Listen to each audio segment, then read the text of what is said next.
Hello everyone, कैसे हो आप सब लोग। मेरा नाम है सीए अरबाज खलफे, चार्टर्ड अकाउंटेंट, और आज हम लोग इस वीडियो में स्टार्ट करने वाले हैं only for CA foundation student, that is the Indian contract act 1872। इस वीडियो में हम लोग ट्राई करेंगे कवर करने के लिए unit 1, that is the nature of contract. कोशिश करेंगे। A bit important unit, okay. वैसे तो पूरा का पूरा ये एक्ट है इंपॉर्टेंट है, अराउंड 32 to 38 मार्क्स का कवरेज रखता है ये आपके एग्जाम में। तो कोशिश करते हैं विद इन 1 आवर ये यूनिट 1 को समराइज करने की। This is a revision lecture, not a detailed lecture. तो ओके, तो उसी ये पेस में लेक्चर जो है वो आगे बढ़ेगा। तो सबसे पहले इंडियन कॉन्ट्रैक्ट एक्ट में अगर हम बात करें, which is 1872, Indian contract act 1872। घुमा फिरा के बात नहीं करेंगे, सीधा सीधा मुद्दे पे आएंगे कि भैया कॉन्ट्रैक्ट क्या होता है। कॉन्ट्रैक्ट क्या होता है तो आप लोग लेमन टर्म्स में बोलेंगे, जब दो या दो से ज्यादा लोग, मैं ये दूसरे शब्दों में अगर मैं बात करूं, जब टू और मोर पार्टीज जब साथ में आके किसी भी चीज के लिए डील साइन करते हैं तो उसको कॉन्ट्रैक्ट बोला जाता है। बट लॉ क्या बोलता है, एक कॉन्ट्रैक्ट एग्जीक्यूट करने के लिए दो चीजें होना जरूरी है। सबसे पहले अग्रीमेंट और दूसरा वो जो अग्रीमेंट है, जो अग्रीमेंट है, it should be enforceable by law. It should be enforceable by law. Agreement की एनफोर्सिबिलिटी जो है वो लॉ में होनी चाहिए, कि अग्रीमेंट अगर आपका बन भी गया है, अगर वो लॉ के दायरे में ही कवर नहीं होता तो वो इंडियन कॉन्ट्रैक्ट एक्ट में कवर हो नहीं पाएगा। उसके बाद अग्रीमेंट क्या होता है, तो अग्रीमेंट ये होता है जब कोई भी एक पर्सन अपना ऑफर लेके जाता है, अपना क्या लेके जाता है, ऑफर लेके जाता है, या फिर प्रपोजल इसको बोल सकते हैं। अपन या फिर दूसरे शब्दों में इसको क्या बोला जाता है, proposal, with a view to obtaining the assent of the other person. भैया आप जब किसी को प्रपोज करते हो या ऑफर लेके जाते हो तो आपका इंटेंशन क्या होता है, आपका इंटेंशन यही होता है ना कि आप सामने वाले का क्या लो, एसेंट लो। एंड वो साथ ही साथ क्या हो जाए, आपका ऑफर या प्रपोजल जो है वो क्या हो जाए, एक्सेप्ट हो जाए। वो क्या हो जाए, एक्सेप्ट हो जाए। तब जाके वो क्या बनेगा, एक अग्रीमेंट। जब आपने किसी को प्रपोज किया, आपका प्रपोजल किसी ने एक्सेप्ट किया, तो वो कुल मिला के क्या बन जाएगा, एक तरह का प्रॉमिस, एक तरह का प्रॉमिस। एंड वो प्रॉमिस ही क्या जिसमें कंसिडरेशन ना हो, वो प्रॉमिस ही क्या जिसमें कंसिडरेशन ना हो। लेट से मैं प्रपोज किया आपको, मैं एक ऑफर लेके आया कि मेरे को 100 kg ऑफ क्या चाहिए, rice at so and so rate. फिर वो आप मेरा प्रपोजल एक्सेप्ट करोगे। इस केस में मेरा ऑफर ये है कि मेरे को क्या चाहिए, 100 kg of rice at so and so price. तो आप मुझे एक्सेप्टेंस के तौर पे क्या भेजोगे, 100 kg ऑफ राइस, और बदले में मेरे से क्या लोगे, कंसिडरेशन। तो इसका मतलब मैं बोल सकता हूँ मेरे प्रपोजल में आपका कहीं ना कहीं आपको क्या मिल रहा है, कंसिडरेशन मिल रहा है। आगे चल करके डिटेल में बात करेंगे कि कंसिडरेशन एक ही कॉन्ट्रैक्ट में भाई दो तरफा होते हैं, कि मेरे लिए consideration is what in this entire agreement, 100 kg of rice. उल्टा आपके लिए कंसिडरेशन क्या है, आपका पैसा, जिसमें आप हम लोगों को बेच रहे हो। तो चलिए समरी नोट्स पे आते हैं। ओके, समरी नोट्स भी यही बोलता है कि offer plus acceptance plus consideration आपका क्या बन जाता है, agreement. Offer plus acceptance plus consideration आपका क्या बन जाएगा, आपका बन जाएगा अग्रीमेंट। और वो अग्रीमेंट जब लीगली एनफोर्सिबल होगा तो वो बन जाएगा contract. But the twist is offer plus acceptance आपका बन जाता है प्रॉमिस। तो इसका मतलब मैं ये बोल सकता हूँ लॉ के हिसाब से कि promise plus consideration will be agreement, and that agreement which is legally enforceable by law. कि आप जब चाहे उस अग्रीमेंट को, सामने वाली पार्टी ने अगर आपको धोखा दिया या कुछ भी इस कॉन्ट्रैक्ट में हो गया, तो आप उसके ऊपर अगर केस कर सकते हो तो ही वो कॉन्ट्रैक्ट माना जाएगा, वरना वो कॉन्ट्रैक्ट माना नहीं जाएगा। तो क्या मैं इसका मतलब ये बोल सकता हूँ, कि एक कॉन्ट्रैक्ट होने के लिए अग्रीमेंट को लीगली एनफोर्सेबल बाय लॉ होना पड़ेगा। इसका मतलब क्या ये क्वेश्चन आता है कि कौन से ऐसे अग्रीमेंट है जो लीगली एनफोर्सेबल बाय लॉ नहीं है, तो ऐसे बहुत सारे टाइप्स के अग्रीमेंट होते हैं। जैसे कि कमर्शियल अग्रीमेंट, जैसे धंधे में जब हम व्यवहार करते हैं तो उसको कमर्शियल अग्रीमेंट्स बोला जाता है फॉर बिजनेस पर्पसेस। कुछ होते हैं डोमेस्टिक अग्रीमेंट्स, एंड कुछ होते हैं social agreements. Are legally enforceable by law, but ये दोनों लीगली एनफोर्सेबल बाय लॉ नहीं है, बिकॉज इसमें सामने वाली पार्टी का इंटेंट टू सू नहीं है। इंटेंट टू सू नहीं है, इसका मतलब इंटेंट टू सू का मतलब है लीगल ओब्लिगेशन क्रिएट करना। लीगल ओब्लिगेशन क्रिएट करने का जब इंटेंट आपका नहीं होता है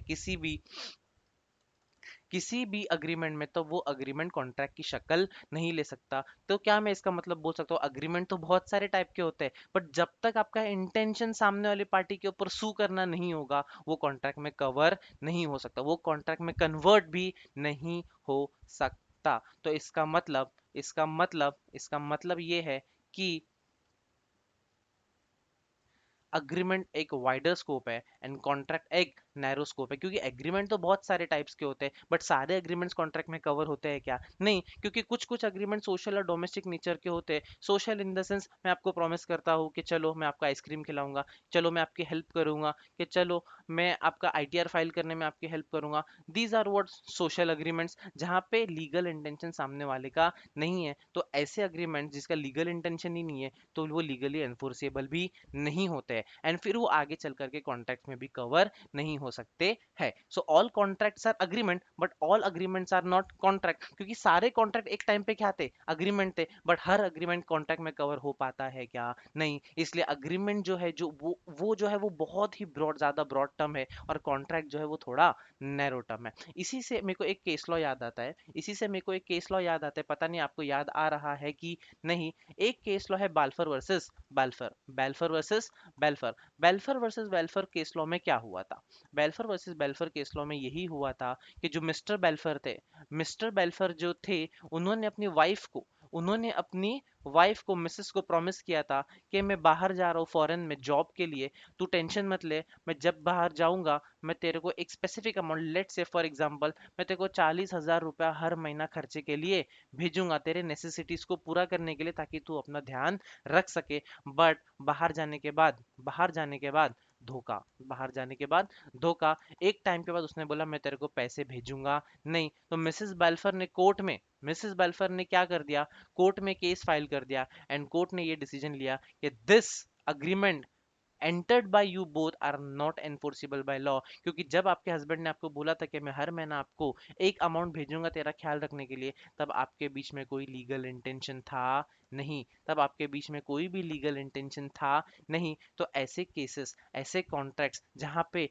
डोमेस्टिक नेचर के कॉन्ट्रैक्ट्स और आपका लीगल इंटेंशन भी नहीं है कि आप सामने वाली पार्टी पे क्या करो, केस करो, ऐसे कॉन्ट्रैक्ट कोर्ट में एनफोर्सेबल नहीं होते, ऐसे अग्रीमेंट्स कोर्ट में एनफोर्सेबल नहीं होते, इसलिए वो कॉन्ट्रैक्ट में भी कन्वर्ट हो नहीं पाते, आगे बढ़ते हैं। जहाँ पे मुझे ऐसा लगेगा कि आप लोगों को रीड करवाना चाहिए कौन सा, मैं वहाँ पे डोंट वरी रीड करवा दूंगा। जो जहाँ पे मुझे ऐसा लगता है examples are sufficient, because this is just a revision lecture, वहाँ पे सिर्फ एग्जाम्पल से काम हो जाएगा। फिर आता है इंडियन कॉन्ट्रैक्ट एक्ट में section number 10। Indian contract act में सेक्शन नंबर 10 आता है और बोलता है कि there are certain essential elements of a valid contract, कि ये अगर एसेंशियल एलिमेंट्स नहीं रहे तो आपका वैलिड कॉन्ट्रैक्ट माना नहीं जाएगा। एसेंशियल एलिमेंट्स नहीं रहे तो वो आपका वैलिड कॉन्ट्रैक्ट माना नहीं जाएगा। तो सर कौन कौन से ऐसे एसेंशियल एलिमेंट्स है, वो फुलफिल करने पर ही कॉन्ट्रैक्ट जो है वो वैलिड माना जाएगा? तो सबसे पहली बात, कॉन्ट्रैक्ट तभी बन सकता है जब उसमें दो या दो से ज्यादा पार्टीज का होना जरूरी है। अनसाउंड माइंड के लोगों, पागल लोगों के साथ आप कॉन्ट्रैक्ट में एंटर नहीं कर सकते, पागल लोगों के साथ आप कॉन्ट्रैक्ट में एंटर नहीं कर सकते। और कुछ ऐसे लोग जिसको लॉ ने फॉरबिड किया है कॉन्ट्रैक्ट में एंटर करने से, लॉ ने एक्सप्रेसली मना किया है, लॉ ने क्या किया है, एक्सप्रेसली मना किया है कि आप इनके साथ कॉन्ट्रैक्ट में एंटर नहीं हो सकते हैं। जैसे कि एलियन एनिमीज हो गए। एलियन एनिमी का मतलब ये है एलियन एनिमी का मतलब ये है कि ऐसे कंट्री के सिटीजन जिस कंट्री के साथ आपका क्या चालू है, वॉर चालू है, उस टाइम पे उस टाइम पे उस पर्टिकुलर बंदे के साथ आप कॉन्ट्रैक्ट में एंटर नहीं हो सकते। सर क्या वॉर खत्म होने के बाद हम कॉन्ट्रैक्ट में एंटर हो सकते हैं क्या? The answer is yes. Sir क्या वॉर शुरू होने के पहले हम कॉन्ट्रैक्ट में एंटर कर सकते हैं क्या? The answer is yes. Sir मान लो हम कॉन्ट्रैक्ट में एंटर हो गए, हम कॉन्ट्रैक्ट में एंटर हो गए, उसके बाद वॉर शुरू हुआ, उसके बाद वॉर शुरू हुआ, तो ऐसे कॉन्ट्रैक्ट्स को आपको भी पता है, ऐसे कॉन्ट्रैक्ट बाद में कैंसिल हो जाते हैं, ऐसे कॉन्ट्रैक्ट बाद में कैंसिल हो जाते हैं, उनको वॉइड माना जाता है। सब्सिक्वेंट इवेंट्स की वजह से जो कॉन्ट्रैक्ट एग्जीक्यूट नहीं हो सकते, वो कॉन्ट्रैक्ट पूरे के पूरे क्या हो जाएंगे? वॉइड। वो कॉन्ट्रैक्ट पूरे के पूरे क्या हो जाएंगे? वॉइड। आगे आने वाले क्वेश्चन में हम लोग बात करेंगे टाइप्स ऑफ कॉन्ट्रैक्ट क्या होता है। फिलहाल फटाफट फटाफट हम लोग ये डिस्कस कर लेते हैं कि essential elements of a valid contract है क्या। Essential elements of a valid contract है क्या? आगे बढ़े, चलो।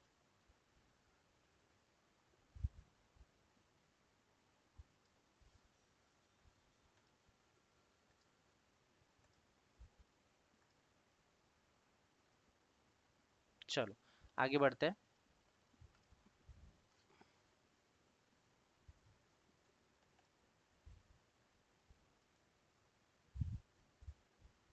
चलो, essential elements of a valid contract. Essential elements of a valid contract हमको ये बताता है कि कॉन्ट्रैक्ट में एंटर करते टाइम कौन कौन से ऐसे एसेंशियल पॉइंट्स है जो हमको ध्यान रखना चाहिए। अगर वो एसेंशियल पॉइंट सेटिस्फाई नहीं हुए तो वो कॉन्ट्रैक्ट भी वैलिड माना जाएगा नहीं, और अगर कॉन्ट्रैक्ट ही वैलिड नहीं माना जाएगा तो वो एनफोर्सेबल भी होगा नहीं। तो अग्रीमेंट जो है सबसे पहले तो दो पार्टीज के बीच में होना चाहिए, दो पार्टीज के बीच में होना चाहिए। एंड सबसे पहली बात, दो पार्टीज के बीच में जो हो रहा है वो पहली बात तो अग्रीमेंट होना चाहिए। बिना अग्रीमेंट के कॉन्ट्रैक्ट बन नहीं सकता, बिना अग्रीमेंट के कॉन्ट्रैक्ट बन नहीं सकता। दूसरा, दोनों ही पार्टीज का क्या होना चाहिए? फ्री कंसेंट होना चाहिए। इसका मतलब ये है अगर आपको थोड़ा थोड़ा याद आ रहा हो आपका पढ़ा हुआ, थोड़ा थोड़ा याद आ रहा हो आपको पढ़ा हुआ, फ्री कंसेंट का मतलब ये है, फ्री कंसेंट का मतलब ये है किसी भी तरह की जोर जबरदस्ती सामने वाले पे होनी नहीं चाहिए, किसी भी तरह की जोर जबरदस्ती सामने वाले पे होनी नहीं चाहिए। यूनिट नंबर 3 में आपने पढ़ा होगा कि कोयर्शन, कोयर्शन, थ्रेटन करना, डराना धमकाना नहीं होना चाहिए। उसके बाद किसी भी तरह का सामने वाले पे दबाव, इमोशनल मेंटल प्रेशर आपको नहीं डालना है, which is undue influence, which is undue influence. फिर उसके बाद किसी भी तरीके का फ्रॉड आपको सामने वाले के साथ नहीं करना है, एंड किसी भी तरीके के साथ सामने वाले को उल्लू भी आपको गलती से नहीं बनाना है। मिस रिप्रेजेंटेशन जो हम लोग डिटेल में बात करेंगे यूनिट नंबर 3 में। तो ये चार चीजें, एंड उसके साथ और एक चीज है वो है मिस्टेक।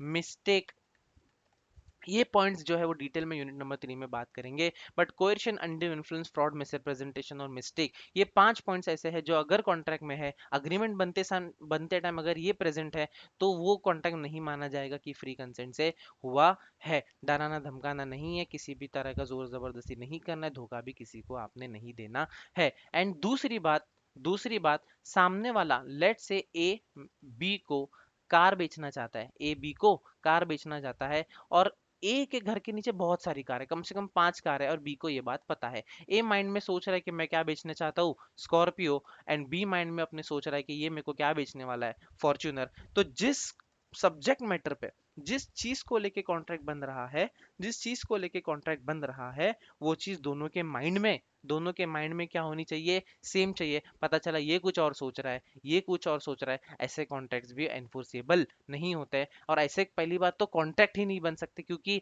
अग्रीमेंट जो है सेम टर्म्स पे डिसाइड नहीं हुआ है। लेट्स से ए बी के साथ कॉन्ट्रैक्ट में हुआ, एंड ए ने बोला कि मेरे को तेरे से ऑयल परचेस करना है, बी ने बोला ठीक है मैं तेरे को क्या करूंगा, ऑयल भी सेल कर दूंगा। अरे भैया पर कौन सा ऑयल? आप पेट्रोल की बात कर रहे हो, आप कुकिंग ऑयल की बात कर रहे हो, आप डीजल की बात कर रहे हो, ये स्पेसिफाई नहीं है। इसको बोला जाता है कंसेंसस एड इडम नहीं है, कंसेंसस एड इडम नहीं है।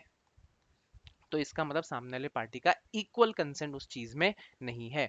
उसके बाद लॉफुल कंसिडरेशन होना चाहिए। ऐसा नहीं होना चाहिए कि भाई सामने वाले बच्चे ने बोला सर आप मेरे को पढ़ा दोगे क्या, मैंने बोला ये सर आपकी फीस कितनी, तो मुझे चाहिए उस बदले फीस के बदले में क्या, ड्रग्स। तो ऐसे कंसिडरेशन नहीं होने चाहिए। दूसरा, लॉफुल ऑब्जेक्ट होना चाहिए, लॉफुल ऑब्जेक्ट होना चाहिए। मकसद जो है क्लियर होना चाहिए और लॉफुल होना चाहिए। It should not be oppose to public policy.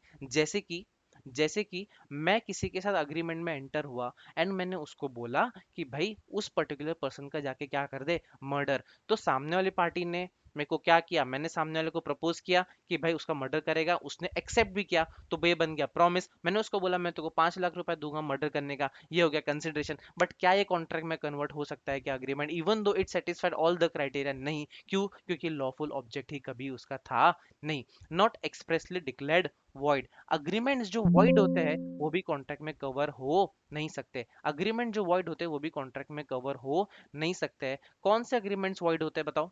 कौन से अग्रीमेंट्स वॉइड होते हैं? जैसे कि आपने एलियन एनिमी के साथ कॉन्ट्रैक्ट एंटर किया, आप नहीं कर सकते। आपने माइनर के साथ कॉन्ट्रैक्ट में एंटर किया, आप कॉन्ट्रैक्ट में एंटर नहीं कर सकते। देन उसके बाद आपने अनसाउंड माइंड किसी पागल इंसान के साथ जो कभी होश में ही नहीं रहता, आपने उसके साथ कॉन्ट्रैक्ट में एंटर किया, आप उसके साथ भी कॉन्ट्रैक्ट में एंटर नहीं हो सकते। आपने किसी ऐसे इंसान के साथ कॉन्ट्रैक्ट में एंटर किया जो जेल में है इस वक्त, जो कन्विक्ट है, जिसके ऊपर केस चल रहा है, आप उसके साथ भी कॉन्ट्रैक्ट में एंटर नहीं कर सकते। आपने किसी ऐसे कॉन्ट्रैक्ट पर्सन के साथ कॉन्ट्रैक्ट में एंटर किया जो फॉरेन एम्बेसडर है, लेट से ट्रम्प साहब हो गए हमारे, लेट से हमारे ट्रम्प साहब हो गए, कि भाई अगर इसने कॉन्ट्रैक्ट में कुछ भी झोल किया तो हमारी इंडियन गवर्नमेंट उसको अरेस्ट नहीं कर सकती क्योंकि उसकी कंट्री उसको प्रोटेक्ट करती है। तो ऐसे भी बंदों के साथ कॉन्ट्रैक्ट में एंटर करना नहीं चाहिए। सर क्या कभी नहीं एंटर कर सकते? ऐसा बात नहीं है, एंटर कर सकते हो, बट आपके लॉ के सारे रिक्वायरमेंट जो है, सारे पॉइंट जो है फुलफिल करने पड़ेंगे, तब आप इनके साथ कॉन्ट्रैक्ट में एंटर कर सकते हो, वरना आप कॉन्ट्रैक्ट में एंटर कर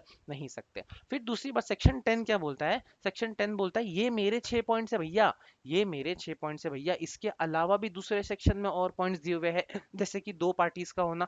दो पार्टीज के बिना कॉन्ट्रैक्ट बन सकता है क्या? The answer is no. दो पार्टीज के बिना कॉन्ट्रैक्ट एंटर, दो पार्टीज के मतलब मैं खुद के साथ कॉन्ट्रैक्ट कर सकता है क्या? नहीं। बट यहाँ पे सवाल, ध्यान देने वाली बात यह है कि कौन से दो पार्टीज। अब दो पार्टीज जब मैं बात करता हूँ, इट कैन बी इंडिविजुअल, दो हाथ दो पैर एक सर वाला इंसान हो सकता है। The answer is yes.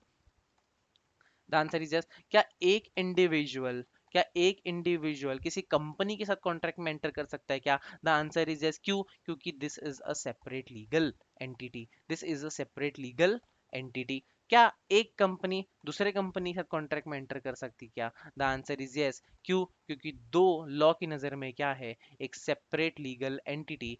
दूसरे शब्दों में बोलूं, they both are an artificial person, they both are artificial person. चलो आगे बढ़े। सुनो, ऐसी एक केस लॉ हुआ था, ऐसी एक केस लॉ हुआ था।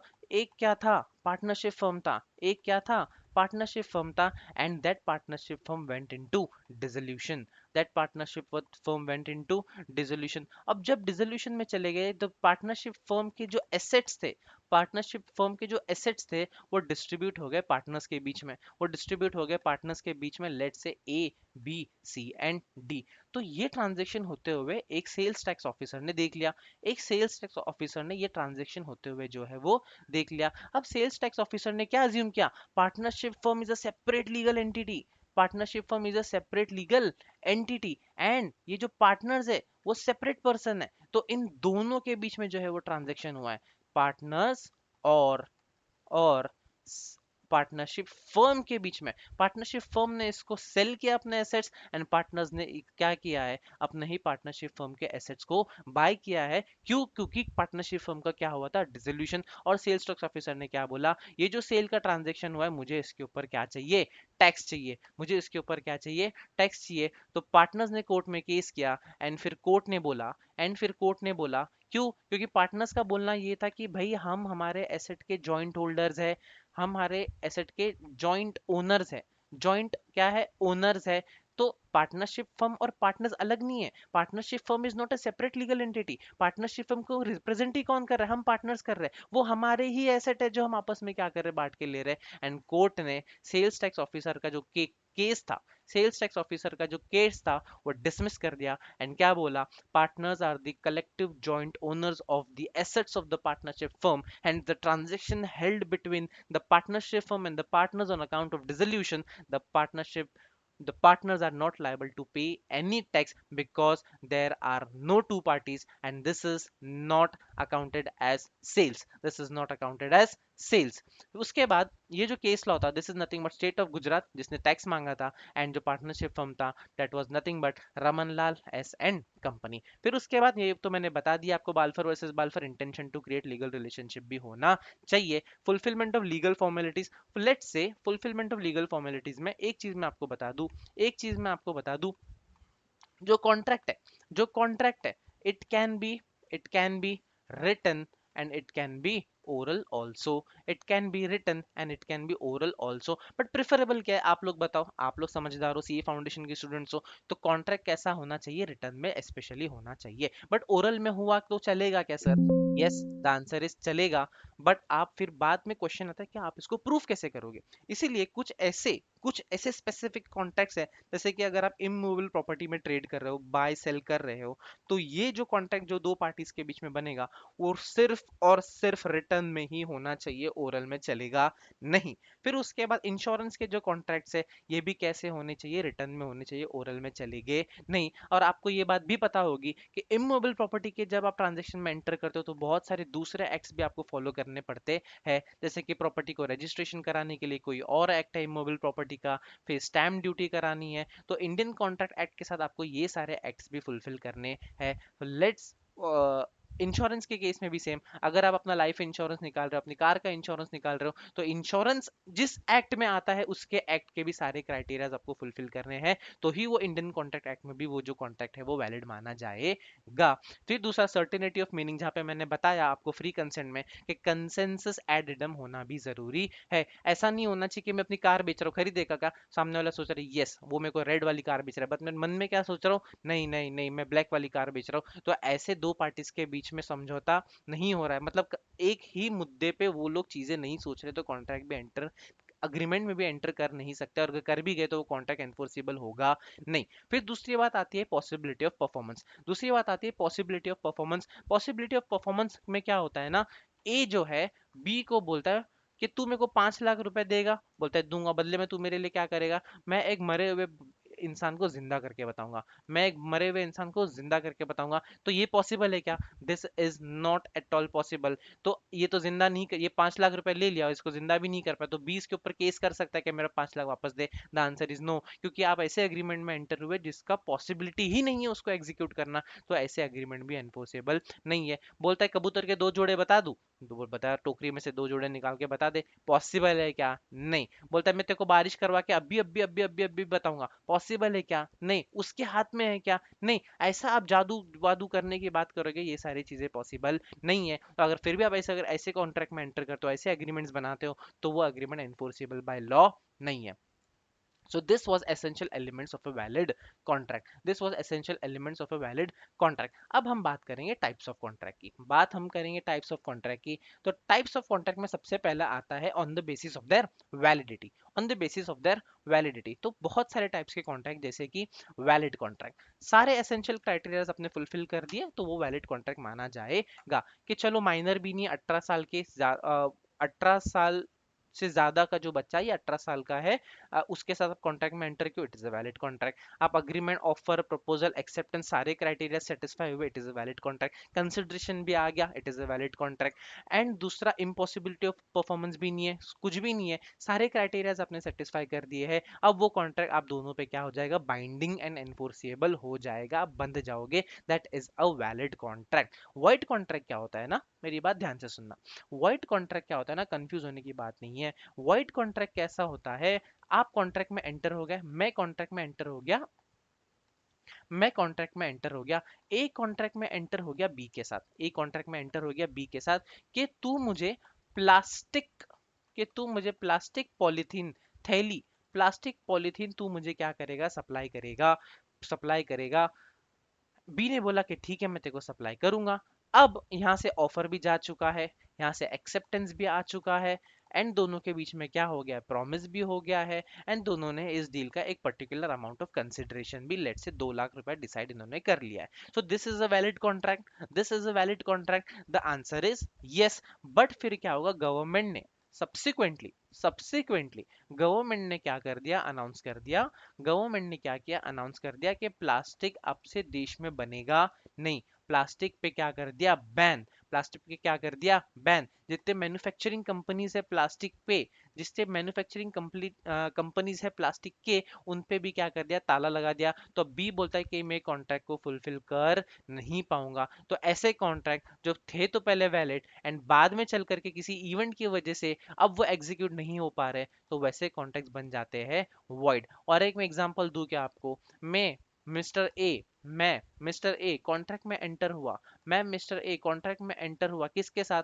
मेलोनी के साथ। किसके साथ, मेलोनी के साथ। मेलोनी एक फॉरेन कंट्री की सिटीजन है, the answer is yes. Meloni एक फॉरेन कंट्री की सिटीजन है, द आंसर इज यस। मैं कॉन्ट्रैक्ट में एंटर हो गया मेलोनी के साथ। मैंने मेलोनी को बोला कि आपकी क्या है, आपकी टॉय मैन्युफैक्चरिंग कंपनी है, तो आप मुझे क्या करो, टॉय सप्लाई करो, मैं आपको बदले में क्या कर दूंगा, पैसे सप्लाई कर दूं, पैसे दे दूंगा। फिर उसके बाद क्या हुआ, मेलोनी की कंट्री के साथ मोदी जी का लफड़ा हो गया। मेलोनी और मोदी जी का लफड़ा हो गया। मोदी जी ने अनाउंस कर दिए, we are entering into a war like situation with the country of Meloni. तो अब जो कॉन्ट्रैक्ट पहले एग्जीक्यूट हो सकता था, अब मेलोनी हमारे लिए क्या बन गई, एलियन एनिमी बन गई। अब मेलोनी हमारे लिए क्या बन गई, एलियन एनिमी बन गई। तो इनके साथ हम कॉन्ट्रैक्ट में एंटर अब नहीं कर सकते, और जो ऑलरेडी एग्जिस्टिंग कॉन्ट्रैक्ट है वो जा करके बाद में क्या बन जाएंगे, वॉइड। इसका मतलब वॉइड कॉन्ट्रैक्ट सब्सिक्वेंटली वॉइड होते हैं, वो शुरू से वॉइड होते नहीं है। इसी के साथ में अगर एक कॉन्सेप्ट और जोड़ दूं, इसी के साथ में एक कॉन्सेप्ट अगर और जोड़ दूं, वॉइड अग्रीमेंट्स कभी भी वॉइड अग्रीमेंट्स कभी भी वॉइड कॉन्ट्रैक्ट की शक्ल नहीं ले सकते। कॉन्ट्रैक्ट की शक्ल नहीं ले सकते, क्यों, क्योंकि void agreement itself is void एब इनिशियो। वो जब अग्रीमेंट में अब एंटर कर रहे थे, वो वैलिड एग्रीमेंट ही नहीं था, तो वो कॉन्ट्रैक्ट में कवर कैसे होगा, कॉन्ट्रैक्ट में कन्वर्ट कैसे होगा। It can not be converted into contract, it can not be converted into contract. For example, मैं एक माइनर के साथ कॉन्ट्रैक्ट में एंटर हुआ, माइनर मतलब 18, लेस देन 18 ईयर्स। मैं ऐसे बंदे के साथ कॉन्ट्रैक्ट में एंटर हुआ हूँ, और मैंने उसको क्या बोला कि मैं तेरे को सप्लाई करूंगा टॉयज, मैं तेरे को सप्लाई करूंगा टॉय, तू मेरे को बदले में क्या दे, 10,000 रुपए दे देना। कल को माइनर अगर ये पैसा मुझे नहीं दे पाए, तो मैं उसके ऊपर केस फाइल नहीं कर सकूंगा, which will be discussed in detail in unit number 3। But as of now I can not enter into an agreement और a contract with a minor. अगर आप ऐसा कोई अग्रीमेंट करते हो, वो कॉन्ट्रैक्ट में कवर नहीं हो सकता, एंड अगर हो भी गया तो कोर्ट उसको क्या कर देगा, डिसमिस कर देगा, और ये बोलेगा जो आपका बेस था, कॉन्ट्रैक्ट का बेस क्या होता है, अग्रीमेंट, वही वॉइड है, तो कॉन्ट्रैक्ट वैलिड कैसे हो सकता है। तो कॉन्ट्रैक्ट यहाँ पे बना ही नहीं है, आपका अग्रीमेंट शुरू से ही वॉइड एब इनिशियो का मतलब है void from the very beginning, void from the very very beginning. आपका जो अग्रीमेंट ही है जो है वो क्या है, वॉइड है। आपका जो अग्रीमेंट ही वो क्या है, वो वॉइड है। तो ऐसे अग्रीमेंट कॉन्ट्रैक्ट में कवर नहीं हो सकते। फिर एक होता है इलीगल कॉन्ट्रैक्ट, एक होता है इलीगल कॉन्ट्रैक्ट। ऐसे कॉन्ट्रैक्ट जो लॉ मना करता है कि आप ऐसे कॉन्ट्रैक्ट नहीं कर सकते, या आपका कंसिडरेशन अनलॉफुल है, या तो फिर आपका ऑब्जेक्ट अनलॉफुल है, या तो फिर आप लॉ में कुछ लूप होल्स निकाल के कॉन्ट्रैक्ट में एंटर करते हो, तो ऐसे कॉन्ट्रैक्ट भी कोर्ट में एनफोर्सेबल नहीं होते हैं। अब मेरी बात ध्यान से सुनना। एक आता है वॉइडेबल कॉन्ट्रैक्ट का एग्जांपल, जहाँ पे बच्चे क्या है, बहुत सारे कंफ्यूज होते हैं। बच्चे क्या है, बहुत सारे कंफ्यूज होते है। वॉइडेबल कॉन्ट्रैक्ट, वॉइडेबल कॉन्ट्रैक्ट एक तरह का सिनेरियो है। वॉइडेबल कॉन्ट्रैक्ट एक तरह का सिनेरियो है। Let's say mister A and mister B, let's say mister A and mister B. Mister A mister B के सर पे गन रखते हैं एंड बोलते हैं, तुझे तेरी इमूवेबल प्रॉपर्टी, तुझे तेरा घर मेरे को ट्रांसफर करना ही पड़ेगा, तुझे तेरा घर मुझे ट्रांसफर करना ही पड़ेगा, तुझे तेरा घर मुझे ट्रांसफर करना ही पड़ेगा।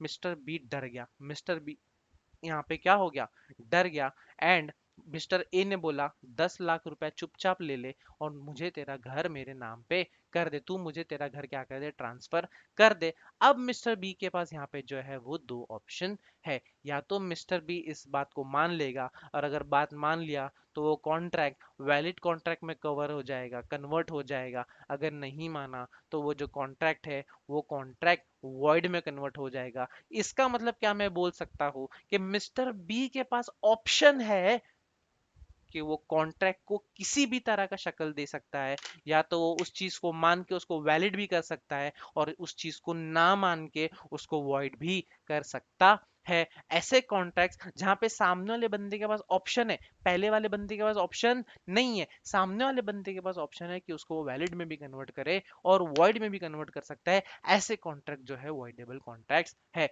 पर अब आप बोलोगे सर सर पे तो बंदूक रखी थी, सर पे तो बंदूक रखी थी, तो सर उसको तो वैलिड करना ही था, क्योंकि अगर घर नहीं बेचता तो ठोक देता, मर जाता वो जगह पे। तो ऐसे केस में तो सर वैलिड कॉन्ट्रैक्ट हो गया, घर हाथ से चला गया, पैसा आ गया, जबकि उसको घर बेचना भी नहीं था। एंड सर ये कोएर्शन वाला कॉन्ट्रैक्ट है, ये कोएर्शन वाला कॉन्ट्रैक्ट है जहाँ पे सामने वाले को थ्रेटन किया जा रहा है। सर ये कॉन्ट्रैक्ट कैसे एग्जीक्यूट हो सकता है? ये अग्रीमेंट इन इटसेल्फ क्या है? वॉइड है।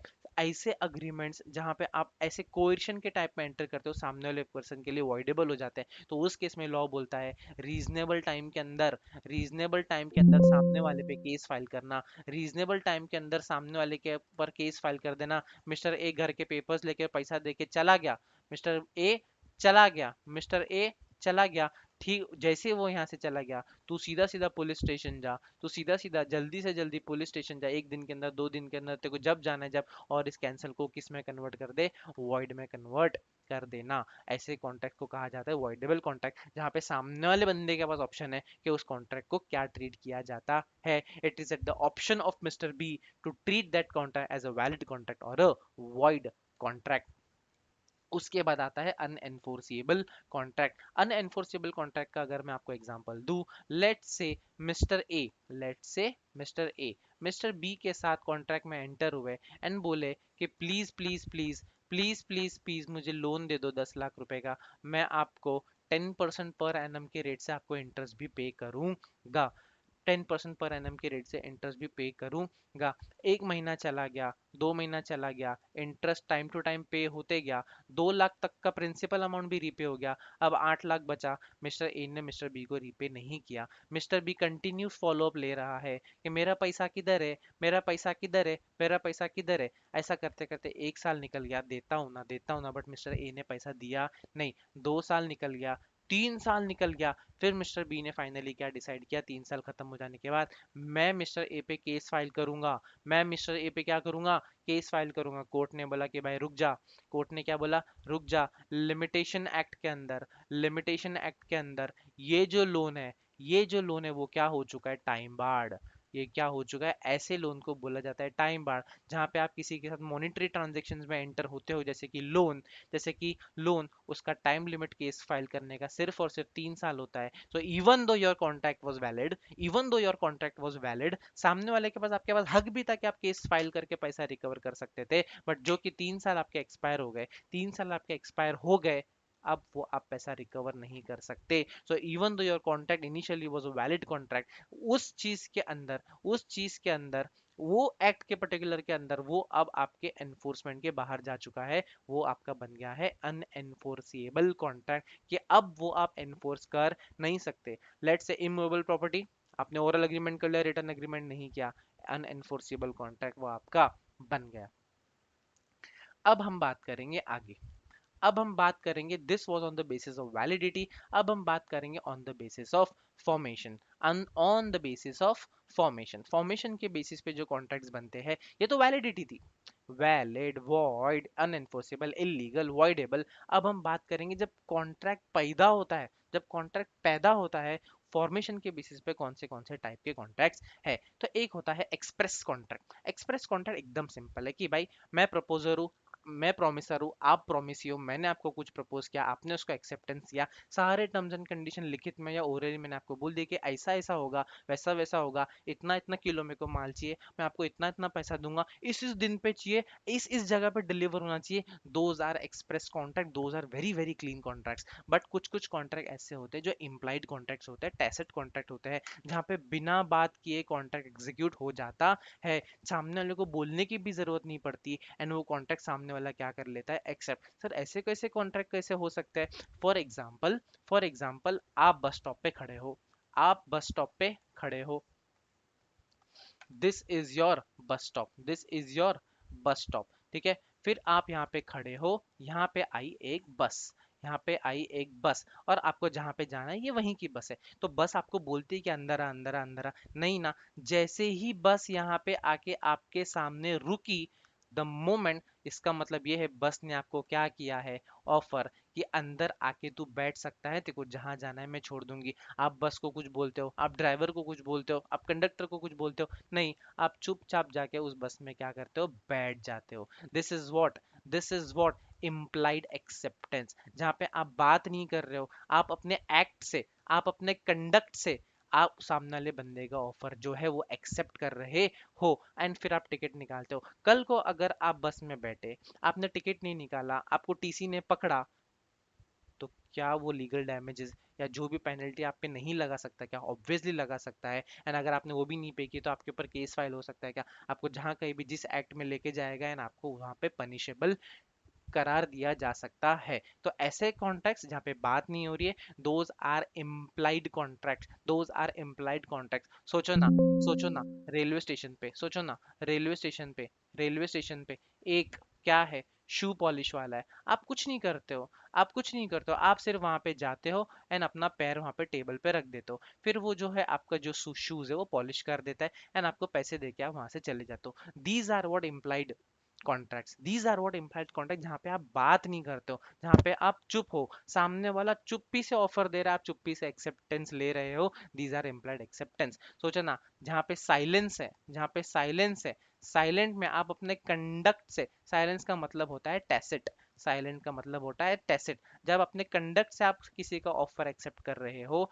आप उसके कंडक्ट से, आप अपने हरकतों से किसी का ऑफर एक्सेप्ट कर रहे हो, चुपचाप, उसको बोला जाएगा इम्प्लाइड कॉन्ट्रैक्ट। सोचो ना, ये क्या है, एटीएम मशीन है, आप वहां पे एटीएम इंसर्ट करते हो, पैसे निकाल लेते हो, this is also contract between you and your bank. कल को एटीएम कार्ड चला गया, पैसे बाहर नहीं आए, you have the right to recover the money. फिर तीसरे टाइप का एक कॉन्ट्रैक्ट आता है, वो होता है, चलो यहाँ पे तो आप चुप हो, खामोश हो, शू पॉलिश वाला बंदा बैठा है, आप वहां पे जाके पैर रख रहे हो और अपना शू पॉलिश करवा के ले रहे हो, उसके ऑफर को आप इम्प्लाइड एक्सेप्टेंस, खामोशी से एक्सेप्टेंस भी दे रहे हो, आपने कंडक्ट ही माना जाएगा कि वो आपने एक्सेप्ट कर लिया है, कंडक्ट ही माना जाएगा कि आपने एक्सेप्ट कर लिया है, बस आई बैठ गए, you have already accepted their offer. But कभी कभी ऐसा होता है जहाँ पे आप कुछ बात नहीं करते हो, कभी कभी ऐसा होता है वहां पे आप कुछ भी बात नहीं करते हो,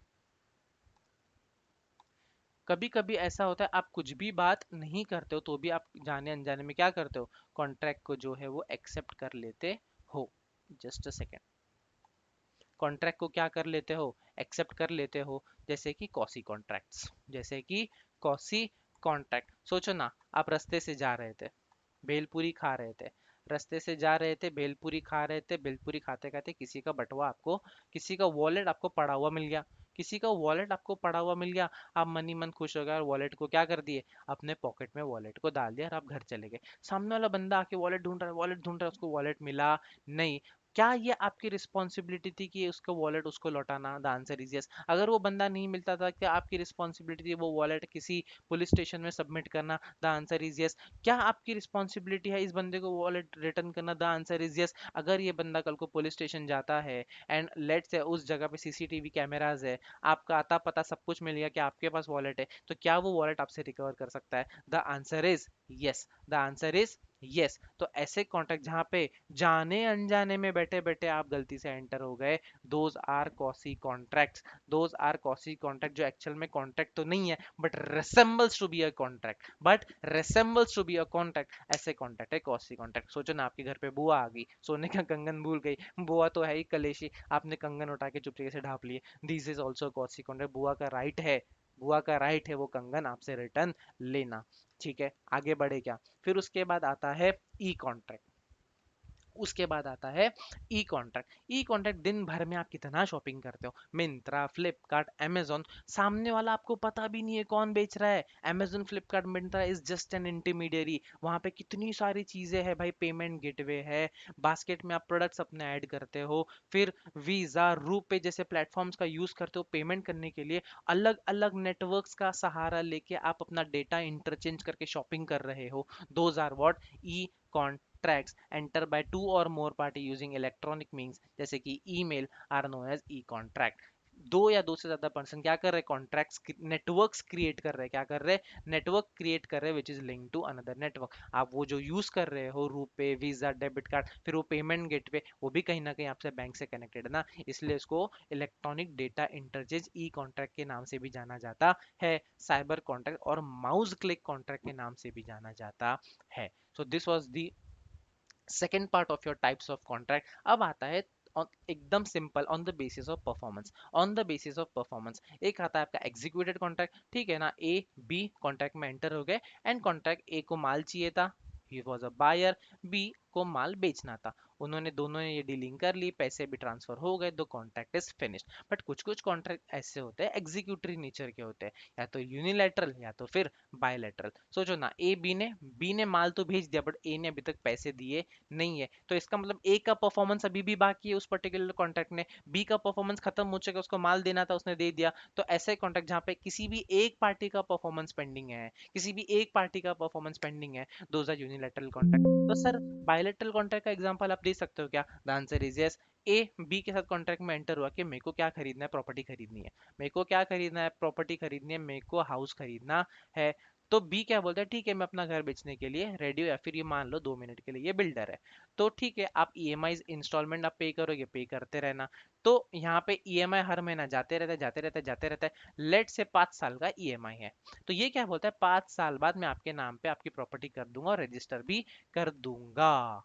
तो इसका मतलब ईएमआई भी जाना पूरा का पूरा बाकी है और प्रॉपर्टी इसके नाम पे रजिस्टर होना भी बाकी है। वो कब होगी, 5 साल बाद। तब तक during the period of 5 years यहाँ पे प्रॉपर्टी का लेट से कंस्ट्रक्शन चालू है जो भी है, या फिर प्रॉपर्टी बन गई उसको रहने के लिए दे रहा है बट उसके नाम पे अभी भी रजिस्टर किया नहीं है, तो ऐसे कॉन्ट्रैक्ट जो जिसका दोनों का ही परफॉर्मेंस पेंडिंग है, दोनों का ही हो सकते परफॉर्मेंस एक दूसरे पे डिपेंडेंट हो, ऐसे कॉन्ट्रैक्ट्स माना जाएगा बायलैटरल कॉन्ट्रैक्ट्स है, बायलैटरल कॉन्ट्रैक्ट्स है। अब हम बात करेंगे, अब इतनी सारी हम लोगों ने चर्चा की है, हम लोगों ने देखा व्हाट इज द कॉन्ट्रैक्ट, फिर हम लोगों ने देखा कि भाई कॉन्ट्रैक्ट होने के लिए अग्रीमेंट का होना जरूरी है, ऑफर और proposal plus acceptance plus consideration, ये तीनों चीज़ों का होना ज़रूरी है, तब तब जाके वो कॉन्ट्रैक्ट बन जाता है। ओके, फिर हम लोगों ने essential elements of a valid contract भी देखे, जहाँ पे टू पार्टीज का होना जरूरी है, हम लोगों ने केस लॉ भी देखा, पार्टीज का लीगल इंटेंशन होना चाहिए, बाकी के सारे फॉर्मेलिटीज होना चाहिए, certainty of meaning, possibility of performance of an agreement भी हम लोगों ने, मरे हुए को जिंदा आप कर नहीं सकते, ऑफर एंड एक्सेप्टेंस का होना ज़रूरी है, फ्री कंसेंट का होना ज़रूरी है, कैपेसिटी ऑफ द कॉन्ट्रैक्ट कि भाई बंदा मेजर होना चाहिए, साउंड माइंड होना चाहिए, डिस्क्वालीफाइड नहीं होना चाहिए लॉ के अंदर, एलियन एनिमी हो गया, फॉरेन एम्बेसडर्स हो गया, कन्विक्ट हो गए,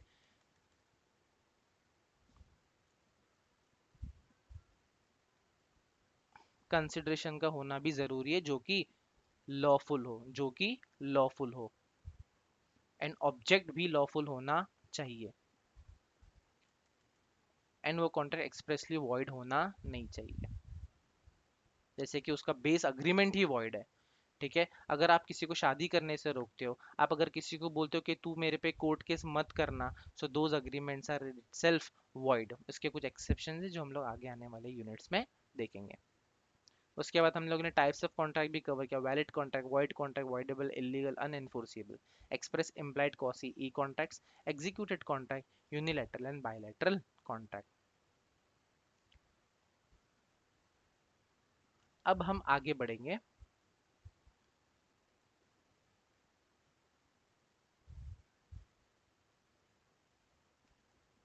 अब हम आगे बढ़ेंगे और देखेंगे कि भाई प्रपोजल क्या होता है, क्योंकि अग्रीमेंट होने के लिए सबसे पहले क्या होना चाहिए, सामने वाला प्रपोज करना चाहिए, ऑफर करना चाहिए, फिर एक्सेप्ट करना चाहिए। तो पहले प्रपोजल और ऑफर देखेंगे, फिर उसके बाद हम लोग देखेंगे what is an acceptance, what is an acceptance. तो प्रपोजल का डेफिनेशन ये बोलता है कि when one person signifies to another, when one person signifies to another, वो सामने वाले को प्रपोज कर रहा है, हिज विलिंगनेस टू डू, कि मैं ये तेरे लिए करना चाहता हूँ या फिर मैं ये तेरे लिए नहीं करूंगा, with a view to obtaining the assent of the other to such act or action is said to make a proposal।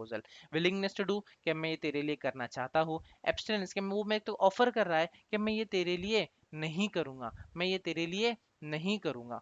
जैसे कि फॉर एग्जाम्पल फॉर एग्जाम्पल सामने वाला बंदा बोलता है कि अगर तू मेरे को पैसे देगा तो मैं कोर्ट में नहीं जाऊंगा, this is abstains from doing. सामने वाला बंदा नेगेटिव टर्म्स में क्या कर रहा है, अपना ऑफर दे रहा है। जो ऑफर दे रहा है उसको प्रोमिसर बोला जाएगा, एंड जो सामने वाला बंदा उसको एक्सेप्ट कर रहा है उसका एक्सेप्टर या फिर प्रोमिसी बोला जाएगा। विलिंगनेस टू डू और not to do something, willingness to do और abstinence to not to do something. इतना समझा आप लोगों को?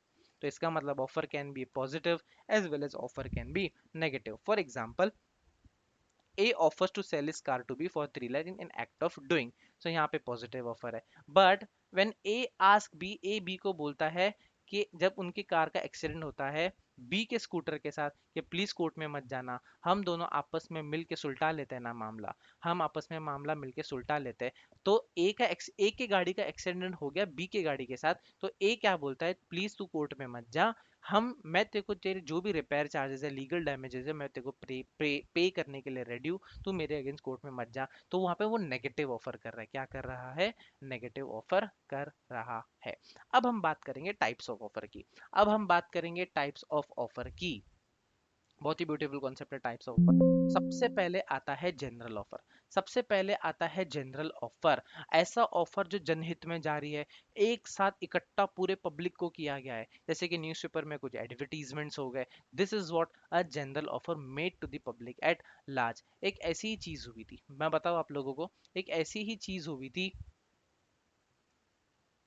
एक कंपनी थी, एक क्या थी, कंपनी थी, ठीक है, एक कंपनी थी। उन्होंने न्यूज़पेपर में एडवर्टीजमेंट दिया। कहाँ पे दिया एडवर्टीजमेंट, न्यूज़पेपर में एडवर्टीजमेंट दिया। एंड ये जो कंपनी थी वो मेडिसिन बनाती थी। ये कंपनी क्या बनाती थी, ये कंपनी जो है वो मेडिसिन बनाती थी। एंड कंपनी ने ये दावा किया, जो कोई भी मेरी मेडिसिन कंज्यूम करेगा, जो कोई भी मेरी मेडिसिन कंज्यूम करेगा, उसको वो बीमारी, इन्फ्लुएंजा नाम की बीमारी जो है वो नहीं होगी। इन्फ्लुएंजा नाम की जो बीमारी है वो नहीं होगी। तो एक बंदी ने वो मेडिसिन कंज्यूम कर ली एंड उसको वो बीमारी हो गई, उसको वो बीमारी हो गई। साथ ही साथ न्यूज़पेपर में ये भी लिखा था, अगर कंज्यूम करने के बाद भी आपको इन्फ्लुएंजा हो गया तो हम आपको जो है अवार्ड देंगे, हम आपको जो है कंपनसेशन देंगे, हम आपको जो है इतना इतना पैसा दे देंगे। Let's say for example $10,000, let's say for example $10,000।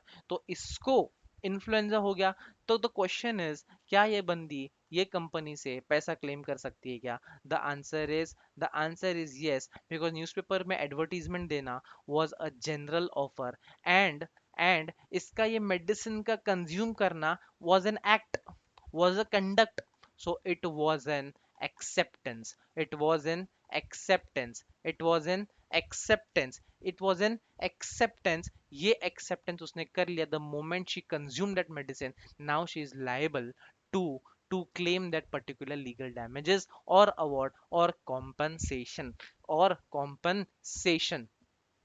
अब ये जो entire scenario, this is nothing but a case law of carbolic smoke ball company and Mrs Carlill. Carbolic smoke ball company and Mrs Carlill, Carlill versus carbolic smoke ball company, जहाँ पे ये जो company वो smoke balls बनाती थी as a medicine and Carlill ने वो consume किए थे, एंड कार्लिल ने कार्बोलिक कंपनी पे जो है वो केस फाइल कर दिया था। तो दूसरा, ये तो एक टाइप का ऑफर था which was a general offer, कि मैं अगर अगर मेरे को कुछ, लेट से ये तो एक चीज था, अगर मेरे को कुछ बेचना है तो मैं न्यूज़पेपर में एडवर्टीजमेंट लाके ऑफर्स ला सकता, इकट्ठा हूँ जनहित में ऑफर लेके। जैसे कि लेट से सेल का ऑफर है, this is what a general offer, ठीक है, आप सेल सेल सेल सेल देखते हो, this is what a general offer. एक ऐसा ऑफर होता है which is specific offer.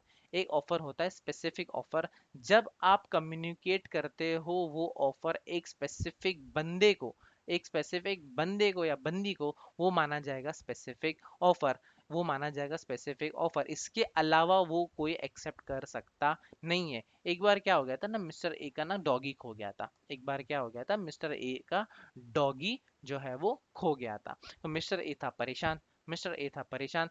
Mister A ने बोला मिस्टर बी को, जा ढूंढ के ला, फाइंड इट, फाइंड इट, एक सेकेंड, फाइंड इट, जा बाहर एंड किसी भी हाल में इसको ढूंढ के ला। मिस्टर बी गया दौड़ते दौड़ते दौड़ते दौड़ते ढूंढने, फिर भी मिला नहीं, बहुत टाइम हो गया, मिस्टर बी बाहर ही था। मिस्टर ए ने फिर क्या कर दिया, अनाउंस कर दिया मिस्टर ए ने, जनरली अनाउंस कर दिया कि भाई जो कोई भी मेरा डॉगी ढूंढ के लाएगा मैं उसको 10,000 रुपया क्या दूंगा, इनाम दूंगा, 10,000 रुपया इनाम दूंगा। एंड उतने में ही एक घंटे बाद मिस्टर बी जो है डॉगी ढूंढ के लाता है। मिस्टर ए जो है डॉगी ढूंढ के लाता है। फिर मिस्टर बी वहां से चले जाता है। अब मिस्टर बी के जो दोस्त लोग हैं ना, मिस्टर बी से पार्टी मांगते हैं, अरे पार्टी पार्टी, बोलते काहे की पार्टी, अरे तुझे 10,000 रुपया मिला ना। मिस्टर बी बोलते नहीं, अरे उसके ऊपर अवार्ड था। तो ये भागा भागा भागा मिस्टर ए के पास गया, बोलते मेरा अवार्ड, मेरा अवार्ड। तो मिस्टर ए ने उसको ये बोला कि मैंने तेरे को बोला था कि मैं तेरे को अवार्ड दूंगा, मैंने तो तेरे जाने के बाद अनाउंस किया था। The offer was not made specifically to you, the offer was not made specifically to you. Okay, तो मिस्टर बी ऐसे ऑफर को क्लेम कर नहीं सकता, मिस्टर बी ऐसे ऑफर को क्लेम कर नहीं सकता। जस्ट अ सेकेंड,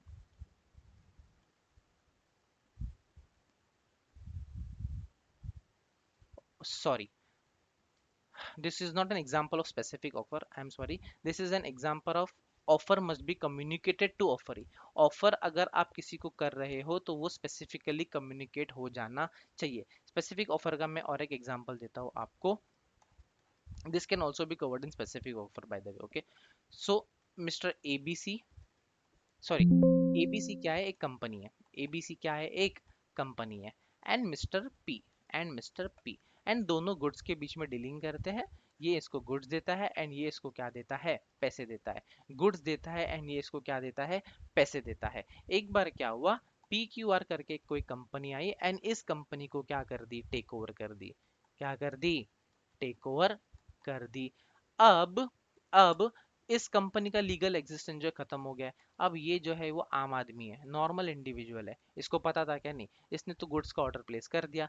पीक्यूआर को गुड्स का ऑर्डर पता चल गया कि एबीसी के नाम पे आया हुआ है। एंड पीक्यूआर ने क्या कर दिया, पीक्यूआर को तो पता है मैं ही टेक ओवर कर चुका हूँ एबीसी को, पीक्यूआर भी मैं ही और एबीसी भी मैं ही। उसने क्या कर दिया, गुड्स जो है वो क्या कर दिया, डिस्पैच कर दिया मिस्टर पी को। और अब ये पैसा मांग रहा है मिस्टर पी से। क्या मिस्टर पी पीक्यूआर को पैसा देगा क्या, द आंसर इज नो। तो पीक्यूआर ने क्या कर दिया, मिस्टर पी पे केस फाइल कर दिया। एंड कोर्ट ने बोला मिस्टर पी ने ऑफर गुड्स सप्लाई करने का किसको दिया था, एबीसी को दिया था। मिस्टर पी एबीसी को जानता है, तेरे को जानता नहीं है, तो वो पैसे भी तेरे को देगा नहीं। तो इसको बोला जाता है स्पेसिफिक ऑफर, या फिर आप ये भी बोल सकते हो offer must be communicated to the offer, दोनों one and the same.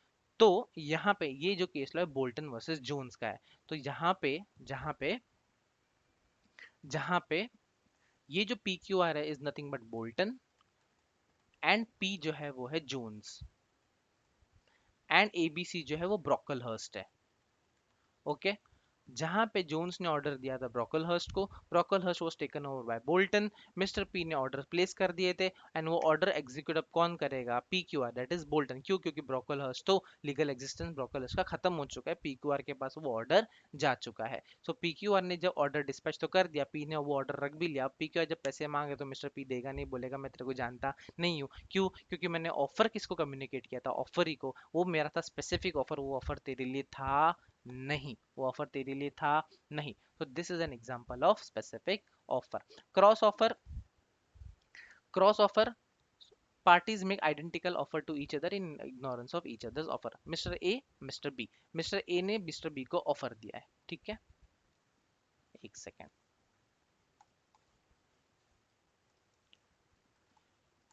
Mister A, mister B, mister A ने मिस्टर बी को क्या किया है, ऑफर दिया है कि मैं तेरे को अपनी रेड कार बेचूंगा 10 लाख रुपए में। एंड मिस्टर बी तक ये अभी तक ऑफर पहुंचा भी नहीं है। एंड क्या हुआ, मिस्टर बी ने भी क्या कर दिया, इसको एक ऑफर भेजा कि तू तेरी रेड कार मुझे बेचेगा क्या, 10 लाख रुपए में।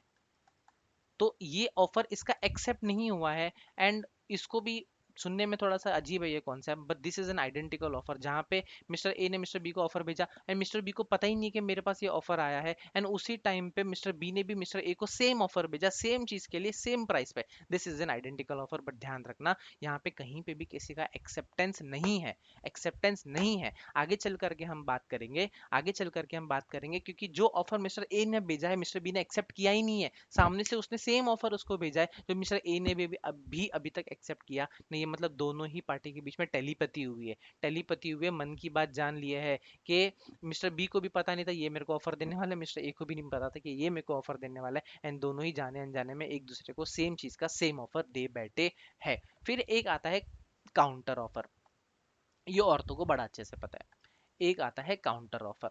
काउंटर ऑफर क्या होता है, हमारी जो अम्मी होती है, हमारी जो अम्मी होती है, हमारी जो अम्मी होती है, वो मार्केट में जाके क्या करती है, ऑफर देती है, भैया ये कितने का, तो भैया ने बोला, भैया ने बोला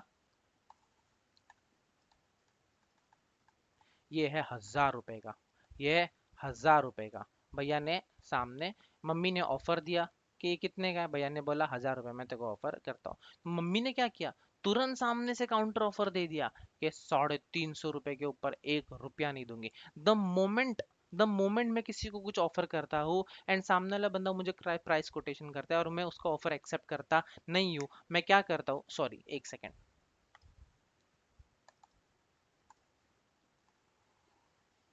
सी, मम्मी है, शॉपकीपर है, ओके, मम्मी ने पूछा कितने का, शॉपकीपर ने बोला 10,000 का, शॉपकीपर ने बोला 10,000 का, या फिर चलो 10,000 भी नहीं, 1,000 का, ठीक है, शॉपकीपर ने बोला 1,000 का,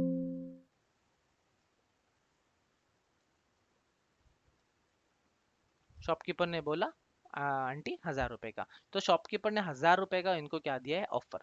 बट मम्मी मानने वाली है क्या, मम्मी मानने वाले है क्या, the answer is no. Mummy ने क्या बोला, 350 रुपए ही दूंगी, 350 रुपए में देते क्या, द मोमेंट शॉपकीपर ने जो ऑफर दिया मम्मी ने उसको एक्सेप्ट किया क्या, नहीं, मम्मी ने सामने से क्या दे दिया उसको, काउंटर ऑफर। तो जब ऐसा कोई सिनेरियो होता है, जब सामने वाले बंदा वो ऑफर को बिना एक्सेप्ट किए काउंटर ऑफर दे देता है, तो इसका ऑफर तुरंत ही क्या हो जाता है, ब्रेक, तुरंत ही क्या हो जाता है, break, stands to, I mean exist ही नहीं करता। सामने वाले के ऑफर को मम्मी ने तोड़ के सामने वाले से क्या कर दिया, दूसरा ऑफर दे दिया, फेंक के मार दिया मुंह पे काउंटर ऑफर की, नहीं 350। अब वो शॉपकीपर के ऊपर है कि वो 350 एक्सेप्ट करता है कि नहीं। लेट्स से शॉपकीपर ने बोला कि चलो ना तुम्हारा ना मेरा 500, तो शॉपकीपर ने भी वापस क्या दे दिया, एक काउंटर ऑफर। अब वो मम्मी के ऊपर है कि मम्मी एक्सेप्ट करती है कि नहीं। But the key point is, जब कभी भी ऑफर के बदले में काउंटर ऑफर आता है, तो जो ऑफर आया था वो उसका वजूद ही खत्म हो गया, उसका वजूद ही खत्म हो गया, सामने वाली मम्मी ने काउंटर ऑफर फेंक के मारा। अब वो शॉपकीपर के लिए ऑफर है, अब वो शॉपकीपर के ऊपर डिपेंड करता है कि उनको एक्सेप्ट करना है कि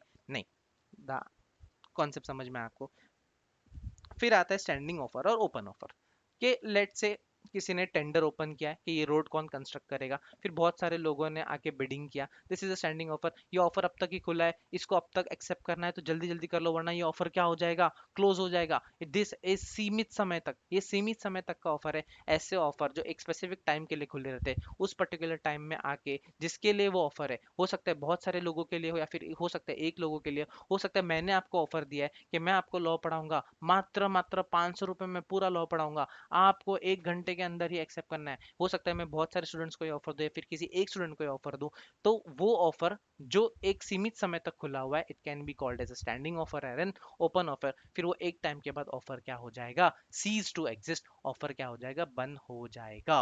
अब जैसे कॉन्ट्रैक्ट्स के कुछ वैलिड एंड एसेंशियल कंडीशंस थे, वैसे यहाँ पे भी क्या है, यहाँ पे भी क्या है, कुछ एसेंशियल कंडीशन है, अगर वो सेटिस्फाई हो जाएंगे तो ही वो ऑफर को क्या माना जाएगा, वैलिड माना जाएगा। सबसे पहली बात, ऑफर जो है ऑफरी को कम्युनिकेट होना चाहिए, कि अगर मैं किसी को प्रपोज कर रहा हूँ तो मेरी प्रपोजल की आवाज सामने वाले के कानों तक पहुंचनी चाहिए।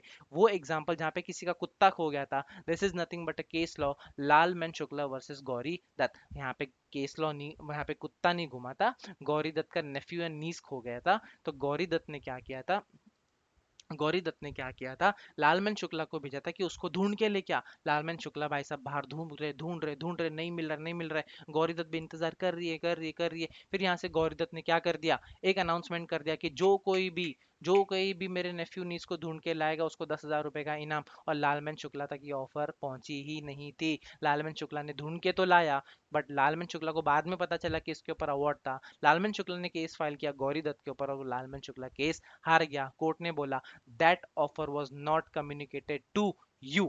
उसके बाद assent of the other party, जब आप डेफिनेशन में ही लिखा है offer is what, willingness to do something to obtain assent from the other party, तो सामने वाले पार्टी को आपको एसेंट लेना है एंड आपको willingness to do certain things है, तो वही क्या माना जाएगा, ऑफर माना जाएगा। एवं ही आप किसी को प्रपोज कर नहीं सकते। फिर वो आपका जो ऑफर है सर्टेन होना चाहिए, डेफिनेट होना चाहिए। It should not B confusing, it should not B ambiguous, it should be clear कि मेरे को लाल गाड़ी बेचनी है तो लाल गाड़ी बेचनी है, तो सामने वाले दोनों पर्सन के बीच में क्या है, कंसेंसस एड इडम।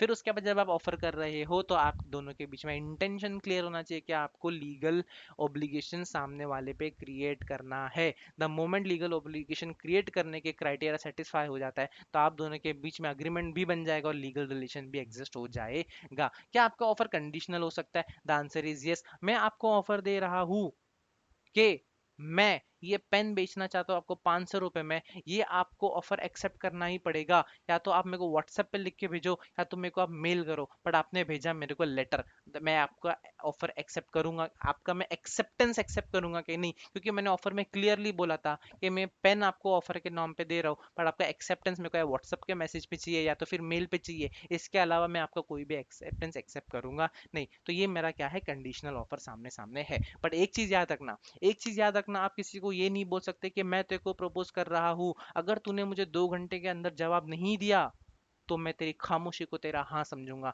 भाई, किसी की खामोशी कभी हाँ नहीं होती है। So mere silence is not an acceptance. अगर सामने वाला बंदा खामोश है तो वो एक्सेप्टेंस माना नहीं जाता है। एंड आप सामने ये भी कंडीशन नहीं रख सकते हैं कि तेरी मैं खामोशी को ही हाँ समझूंगा। मैं ये पेन बेचना चाहता हूँ तेरे को 10,000 रुपए में, अगर तूने कुछ नहीं बोला अगले 1 घंटे तक तो ये पेन तेरी चुपचाप मेरे को 10,000 रुपए देना। अरे भाई, आप किसी के ऊपर ऐसा प्रेशर नहीं बना सकते, आप किसी की खामोशी को हाँ समझ नहीं सकते। क्या ऑफर जनरल हो सकता है? The answer is yes, carbolic smoke ball company versus Carl. And क्या ऑफर स्पेसिफिक हो सकता है एक बंदे को? The answer is yes. क्या ऑफर एक्सप्रेस वे में हो सकता है? The answer is yes. The क्या ऑफर इम्प्लाइड वे में हो सकता है? The answer is yes. Example, bus bus आके आपके सामने खड़ी हो गई, ऑटो आपके सामने आके खड़ी हो गई, this is what N implied offer. वो कुछ नहीं बोल रहा है एंड आप भी कुछ नहीं बोल रहे हो, वो चुपचाप ऑफर दे रहा है, आप भी उस चुपचाप उस ऑफर को क्या कर रहे हो, एक्सेप्ट कर रहे हो। आगे बढ़े क्या? आगे बढ़े क्या? फटाफट फटाफट आगे बढ़े क्या? फिर एक आता है, अब ध्यान से सुनना, बहुत ही इंपॉर्टेंट कॉन्सेप्ट है, ध्यान से सुनना। Offer versus invitation to offer. Invitation to offer क्या होता है मेरे भाई? इनविटेशन टू ऑफर क्या होता है? Invitation to offer is very very very very different from offer. Offer सामने, ऑफर का डेफिनेशन क्या है? willingness to do something to obtain assent from the other party, या not to do something, और abstinence to obtain an assent from the other party। but invitation to offer ऐसा नहीं है। आप किसी दुकान में जाते हो, sale sale sale sale sale sale sale sale sale sale sale sale, this is just an invitation to offer. किसी दुकान के बाहर कांच में वॉचेस रखी हुई अच्छी अच्छी अच्छी अच्छी अच्छी, ये आपको वॉचेस बाहर क्यों दिखाई जा रही है? ताकि आपको वो अट्रैक्ट कर सके एंड आप उस दुकान में जाके सामने वाले से नेगोशिएट करो। सामने वाले से क्या करो? नेगोशिएट करो। बहुत ही इंपॉर्टेंट वर्ड है इनविटेशन टू ऑफर में, क्या? नेगोशिएशन। बहुत ही इंपॉर्टेंट वर्ड है इनविटेशन टू ऑफर में, क्या? नेगोशिएशन। जब मैं आपको नॉर्मल ऑफर करता हूँ तो वहां पे नेगोशिएशन का कोई भी स्कोप नहीं है कि मेरे को ये पेन 10,000 में बेचनी है, तेरे को चाहिए क्या, हाँ या ना। मेरा ऑफर कंडीशनल हो सकता है क्या? The answer is yes.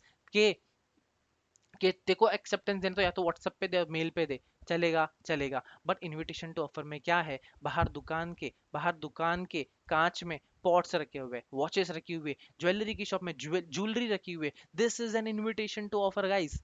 This is an invitation to offer. वहां पे बंदा आपका विलिंगनेस का भूखा नहीं है। अगर आप उसके दुकान में जाते हो सकता है ना माल आउट ऑफ स्टॉक हो, द आंसर इज यस। वो आपको उस वक्त चाहे तो मना कर सकता है ना, द आंसर इज यस। आप द मोमेंट वो चीज देख के, एडवर्टीजमेंट देख के, होर्डिंग देख के, सेल सेल सेल देख के, ज्वेलरी बाहर कांच में देख के, the moment you step into his shop, आप उसके इनविटेशन टू ऑफर को एक्सेप्ट कर रहे हो, उसके ऑफर को नहीं। फिर अंदर जाने के बाद नेगोशिएशन होगा। तो क्या मैं इसका मतलब बोल सकता हूँ, क्या मैं इसका मतलब बोल सकता हूँ, क्या आउट ऑफ स्टॉक चीजें हो सकती है? The answer is yes. अगर सेलर को आपको माल नहीं भी बेचना है ना इनविटेशन टू ऑफर के बाद, आप कोई नहीं होते सेलर के ऊपर कंप्लेंट करने वाले, because it is just an invitation to offer. समझा? इनविटेशन टू ऑफर हमेशा पहले आता है। इनविटेशन टू ऑफर के बाद नेगोशिएशन हुआ, नेगोशिएशन एक्सेप्ट हुआ, फिर वो ऑफर में कन्वर्ट होगा, एंड फिर वो अग्रीमेंट से कॉन्ट्रैक्ट की तरफ बढ़ेगा। बट इनविटेशन टू ऑफर में seller is not at all bound to sell you specific goods. Not at all bound. अगर वो आपकी शक्ल देख के मना करना है कि नहीं मेरे को आपको गुड्स नहीं बेचना है, वो नहीं बेचेगा, आप कुछ नहीं कर सकते। क्यों? क्योंकि it is just an invitation to offer. The best example is prospectus issued by a company. Prospectus issued by company. क्यों? The moment company issued a prospectus, उसमें सारी सारी डिटेल्स है शेयर्स की। प्रोस्पेक्टस इशूड बाय कंपनी, उसमें shares की सारी details है। शेयर्स की सारी डिटेल्स है। आप उस शेयर्स के लिए बिडिंग करते हो पब्लिक इशू के लिए, बराबर। आईपीओ का नाम मैं उसको दे सकता हूँ, initial public offer. Public issue में आप शेयर्स की बिडिंग करते हो। अरे भाई, शेयर्स के लिए अप्लाई करने के लिए लाखों लोग हैं, बट क्या कंपनी सबको शेयर्स अलॉट करती है कि नहीं? एक टाइम होता था जब कंपनी लॉटरी बेसिस पे शेयर्स इशू करती थी। This is what an invitation to offer. आप शेयर्स के लिए प्रोस्पेक्टस पढ़ के, शेयर्स की सारी डिटेल्स पढ़ के आप शेयर्स के लिए अप्लाई तो कर रहे हो, बट आपको शेयर्स मिलेगा उसकी भी कोई गारंटी नहीं है। समझा आपको invitation to offer? So the offer is way different from invitation to offer. आप ऑफर के केस में सामने वाले को बोल सकते हो अरे तूने मेरे को ऑफर किया, मैंने एक्सेप्ट भी किया, अब तूने मेरे को चीज दिया नहीं। बट इनविटेशन टू ऑफर में नहीं बोल सकते हो, क्योंकि इनविटेशन टू ऑफर में it is just an invitation to you. आप आओ, नेगोशिएट करो, मेरे को ठीक लगा मैं आपको दूंगा, आपको ठीक लगा ले लेना, बट मैं कहीं पे भी जिम्मेदार नहीं हूं आपको बेचने के लिए। द मोमेंट आप आए, नेगोशिएट किए, मैंने आपको ऑफर दिया, आपने उसको एक्सेप्ट कर दिया, देन वो इनविटेशन टू ऑफर कन्वर्ट होगा ऑफर में। इसीलिए बोला जाता है एन ऑफर इज, नहीं, invitation to offer is precedent to an offer, वो पहले आता है। समझा आप लोगों को? समझा? आगे बढ़ो। अब मेरी बात ध्यान से सुनना। A wish or a plan for the future is not an offer. Legally binding contract, intention, अगर आपका सिर्फ इंटेंशन है, विलिंगनेस नहीं है, तो वो कभी भी ऑफर नहीं हो सकता। आगे बढ़ू क्या? आगे बढ़ू क्या? आगे बढ़ू? एक केस लॉ बताता हूँ आपको, चलो। मिस्टर ए, मिस्टर ए और मिस्टर बी। मिस्टर ए को पता चला, मिस्टर ए को पता चला कि मिस्टर बी को अपना प्लॉट ऑफ लैंड बेचना है। क्या बेचना है? अपना प्लॉट ऑफ लैंड बेचना है। मिस्टर ए ने तुरंत एक मेल रिलीज किया। मिस्टर ए ने क्या किया? तुरंत एक मेल रिलीज किया और बोला, उस मेल में दो क्वेश्चन पूछे। Are you willing to sell and at what price? At what price? Mister B ने सिर्फ इसका जवाब दिया, सिर्फ इसका जवाब दिया कि लेट से $10,000। एंड रिप्लाई भी दे दिया इसने इसका, $10,000। मिस्टर बी ने रिप्लाई कर दिया। मिस्टर ए बोलता है आई एक्सेप्ट, मिस्टर बी बोलता है आई रिजेक्ट। मिस्टर ए ने मिस्टर बी पे केस फाइल कर दिया। कोर्ट ने क्या बोला? कोर्ट ने बोला भाई तेरे दो सवाल थे, इसका जवाब उसने दिया ही नहीं है, उसने सिर्फ प्राइस कोटेशन किया है, एंड सिर्फ प्राइस कोट करना भी ऑफर माना जाता नहीं है, तो तू एक्सेप्ट किस हिसाब से बोला? This is the case law of Harvey versus Facey. समझा आप लोगों को? हार्वी वर्सेस फेसी, जहाँ पे mere price quotation is not equals to offer to sell. Quoting a price does not consider an offer. कहीं पे प्राइस लिस्ट है, catalogue, it is an only invitation to offer. समझा आप लोगों को? आगे बढ़ो।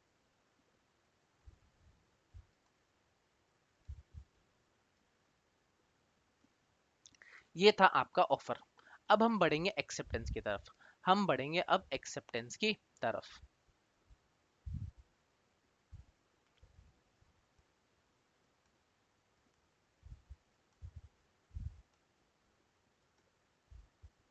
चलो, एक्सेप्टेंस का डेफिनेशन क्या है?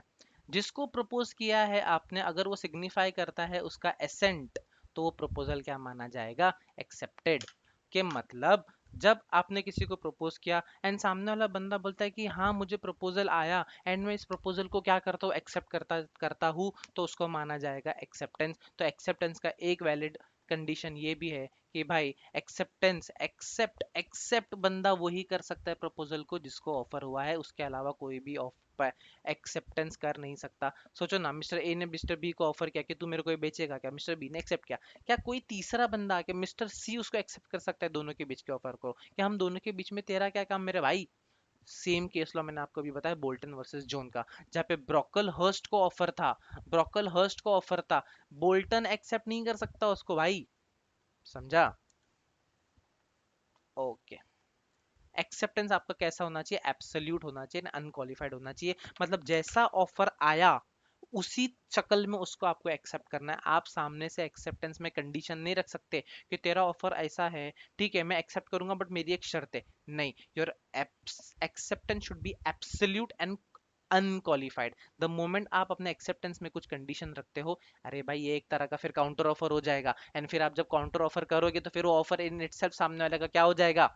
सीज टू एग्जिस्ट, कैंसिल हो जाएगा। इसलिए बोला जाता है कि आपका एक्सेप्टेंस जो है वो एब्सोल्यूट एंड अनक्वालिफाइड होना जरूरी है। एक्सेप्टेंस सामने वाले बंदे को क्या होना चाहिए? कम्युनिकेट होना चाहिए। पता चला सामने वाले बंदे ने आपको प्रपोज किया, आप मन ही मन हाँ बोल रहे हो, उसको हाँ मुंह पे जाके बोले नहीं हो, तो वो क्या एक्सेप्टेंस माना जाएगा? नहीं। आपका एक्सेप्टेंस सामने वाले बंदे को क्या होना चाहिए? कम्युनिकेट होना चाहिए, वरना उसको पता कैसे चलेगा कि उसने मेरा ऑफर एक्सेप्ट किया है? समझा? आगे बढ़े। ऐसे ही हुआ था एक केस लॉ में, ब्रॉजन वर्सेस मेट्रोपॉलिटन रेलवे कंपनी। क्या हुआ था ना, ब्रॉजन को ब्रॉजन को सप्लाई करना था कोल, ठीक है। उसने क्या किया, ड्राफ्ट एग्रीमेंट भेजा to supply coal to the manager of a railway company. वो उसको ऑफर मिला, मेट्रोपॉलिटन रेलवे कंपनी के जो मैनेजर थे उनको वो ऑफर मिला, एंड उन्होंने वो ऑफर जो ड्राफ्ट एग्रीमेंट था उसको एक्सेप्ट किया, एंड ड्राफ्ट एग्रीमेंट को ड्रॉवर में रख दिया, ये सोच के कि ये जो ड्राफ्ट एग्रीमेंट है ब्रॉजन को मैं भेज दूंगा, एंड उसके जो भी लॉयर्स है उसको वैलिड कॉन्ट्रैक्ट में कन्वर्ट करवा लूंगा, एंड ये ड्रॉवर में रख के भाई साहब भूल गए। तो क्या एक्सेप्टेंस कम्युनिकेट हुआ? The answer is no. Acceptance must be in prescribed mode. जो ऑफर कर रहा है उसने जो मोड बोला है कि मेरे को इस मोड में एक्सेप्टेंस आपका चाहिए, उसी मोड में एक्सेप्टेंस होना चाहिए। रीजनेबल टाइम के अंदर आपने ऑफर एक्सेप्ट करना है, बराबर।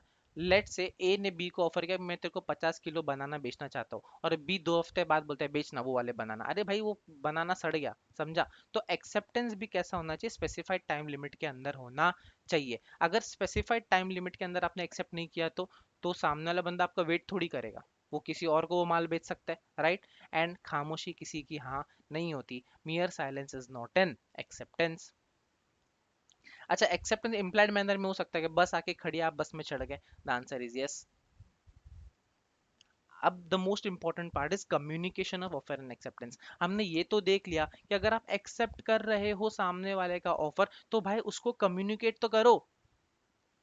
सेम वे में अगर आप किसी को प्रपोज कर रहे हो तो उसको प्रपोज जाके करो, मन ही मन प्रपोज मत करो, सामने वाले को भी तो पता चलना चाहिए ना कि ये बंदे ने मेरे को प्रपोज किया है। तो the very very interesting fact यहाँ पे है हमारे पास। बट कब माना जाएगा, कब माना जाएगा कि सामने वाले बंदे ने जो है, कब माना जाएगा कि सामने वाले बंदे ने जो है मेरे को प्रपोज किया है? लेट से मिस्टर ए ने प्रपोजल भेजा है मिस्टर बी को to sell his house at 5 lakh, and letter उसने 10 मार्च को क्या है, पोस्ट कर दिया। 10 मार्च को क्या कर दिया, लेटर को पोस्ट कर दिया। अब जो लेटर है वो ट्रांजिट में, रास्ते में है, एंड डे 3 पे 12 मार्च को लेटर जो है वो बी तक पहुंचा। 12 मार्च तक जो है वो लेटर जो है वो मिस्टर बी तक पहुंचा। कब माना जाएगा कि ये ऑफर जो है वो कंप्लीट हुआ मिस्टर ए के पॉइंट ऑफ व्यू से? ये ऑफर कब कंप्लीट हुआ मिस्टर ए के पॉइंट ऑफ व्यू से? बताओ। सी, लॉ बोलता है when Mr. A makes a proposal to B by post to sell his house for 5 lakh, and if the letter containing the offer is posted on 10th March, and फिर वो letter पहुंच जाता है 12 मार्च को, ये माना जाएगा कि ऑफर आपका कम्युनिकेट कब हुआ है? 12 मार्च को, जिस दिन आपका ऑफर सामने वाले को मिला। जिस दिन आपका ऑफर सामने वाले को मिला। बट लॉ आगे ये भी बोलता है, कुछ भी कंफ्यूजन लॉ बाकी नहीं रखता है। लेट से मिस्टर बी ने बोला अरे मेरे को मिला तो 12 मार्च को था, मैंने उसको रीड किया 15 को, मैंने उसको रीड किया 15 को, तो ये माना जाएगा कि आपका ऑफर जो है वो कम्युनिकेट कब हुआ है, 15 को। कब कम्युनिकेट हुआ है, 15 को। आगे बढ़े। सेम वे में एक्सेप्टेंस, सेम वे में क्या है, एक्सेप्टेंस। एक्सेप्टेंस में आपको एक एग्जांपल के थ्रू समझाता हूं, सुनो।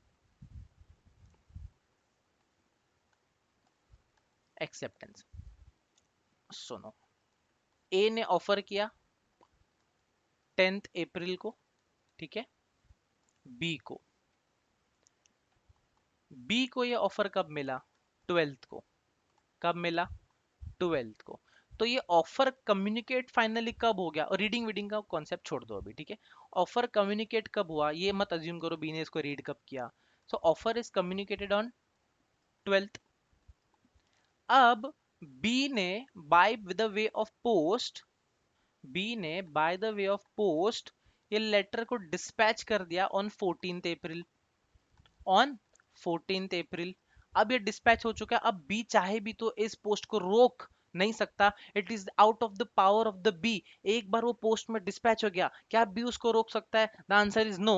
When the letter is posted, when the acceptance is posted and that acceptance is transition, it is out of the power of the said person that is B. ये acceptance माना जाएगा कब हुआ है, कब हुआ है, प्रपोजर के पॉइंट ऑफ व्यू से, प्रपोजर के पॉइंट ऑफ व्यू से, ए के पॉइंट ऑफ व्यू से, communication of acceptance, date of communication of acceptance will be 14th April. फिर वो उसको एक्सेप्टेंस मिला हो या नहीं मिला हो, लॉ बोलता है ए के पॉइंट ऑफ व्यू से ये एक्सेप्टेंस कब कंप्लीट हुआ है, 14th को, क्योंकि 14 को इसने क्या कर दिया, डिस्पैच कर दिया। क्या कर दिया, डिस्पैच कर दिया, वो उसको चाहे भी तो रोक नहीं सकता। फिर दूसरी बात, मिस्टर बी के लिए एक्सेप्टेंस कब कंप्लीट हुआ है, जब कभी भी ये लेटर ए तक पहुंचेगा, वो डेट मानी जाएगी कि बी के पॉइंट ऑफ व्यू से लेटर जो है एक्सेप्ट हुआ है। लेट से ये लेटर उस तक पहुंचा 16 को, तो बी के लिए एक्सेप्टेंस का डेट हो जाएगा 16th अप्रैल। अक्षय कुमार, समझा। Communication offer is very simple, communication is offer is very simple. जिस दिन ए ने कम्युनिकेट किया, वो ऑफर बी तक पहुंचा, वो डेट मानी जाएगी कि वो ऑफर कम्युनिकेट हो चुका है। एक ही डेट है दोनों के बीच में। बट एक्सेप्टेंस के केस में बी ने एक्सेप्ट किया, वो लेटर पोस्ट के थ्रू भेजा, जिस दिन उसने भेजा, एंड अब वो उसको रोक नहीं सकता, बी के पावर के बाहर जा चुका है अब उसको रोकना, वो डेट मानी जाएगी ए के लिए डेट ऑफ एक्सेप्टेंस। और जिस दिन वो लेटर ए तक पहुंचा, वो डेट मानी जाएगी बी के लिए डेट ऑफ एक्सेप्टेंस। आपको समझा ये बात, आपको ये बात समझी क्या, ये बात आपको समझी क्या। छोड़ो ना, अभी ये पोस्ट पोस्ट बहुत हो गया, अब इंस्टेंटेनियस कम्युनिकेशन की बात करते हैं, जैसे कि मोबाइल फोन हो गया, ठीक है। आप कॉल्स पे बात कर रहे हो, मैसेजेस पे बात कर रहे हो, उस टाइम पे डेट ऑफ ऑफर और कम्युनिकेशन ऑफ ऑफर और एक्सेप्टेंस कब माना जाएगा, जब सामने वाले के कान में वो बात पड़ जाए, वो माना जाएगा, वो ही आपका डेट ऑफ क्या है, communication of offer and communication of acceptance. क्यों, क्योंकि मोबाइल पे अगर आप बात करो तो इंस्टेंट कम्युनिकेशन हो रहा है, तो यहाँ पे डेट का लोचा लफड़ा नहीं है। The moment you communicated and सामने वाले बंदे ने सुन लिया, वो ही माना जाएगा डेट ऑफ एक्सेप्टेंस और कम्युनिकेशन है। समझा। बट लेट से मोबाइल का नेटवर्क बीच में चले जाए, कुछ भी हो गया, लाइट चलेगी, कुछ भी हो गया, कुछ भी हो गया, जिसकी वजह से वो बात सामने वाले के कान तक नहीं पहुंची, तो वो एक्सेप्टेंस माना जाएगा नहीं। समझा। सामने वाला बोल सकता है कि मेरे को, मैंने ये एक्सेप्ट किया ही नहीं है, या मेरे को ये ऑफर ही मिला नहीं है। आप लोगों को क्या ये चीज समझी है, समझा। अच्छा, एक्सेप्टेंस कैसा हो सकता है, बाय एक्ट, या तो वो मुंह से बोले या रिटर्न में बोल दे कि मैं एक्सेप्ट करता हूँ, इम्प्लाइड एक्सेप्टेंस, बस आ गई मैं चढ़ गया। एंड बाय ओमिशन, मैंने याद है मैंने बोला था, ऑफर कर रहा हूँ, ऑफर कर रहा हूँ कि मैं तेरे लिए कुछ करना चाहता हूँ या मैं तेरे लिए नहीं करूंगा, एंड सामने वाले उसको एक्सेप्ट किया। मैं सामने वाले को, एक कंसिडरेशन के डेफिनेशन में भी आता है, मैं सामने वाले बंदे को ऑफर कर रहा हूँ कि भाई प्लीज कोर्ट में मत जा, इसका मतलब मैं कहीं ना कहीं उसको रोक रहा हूं।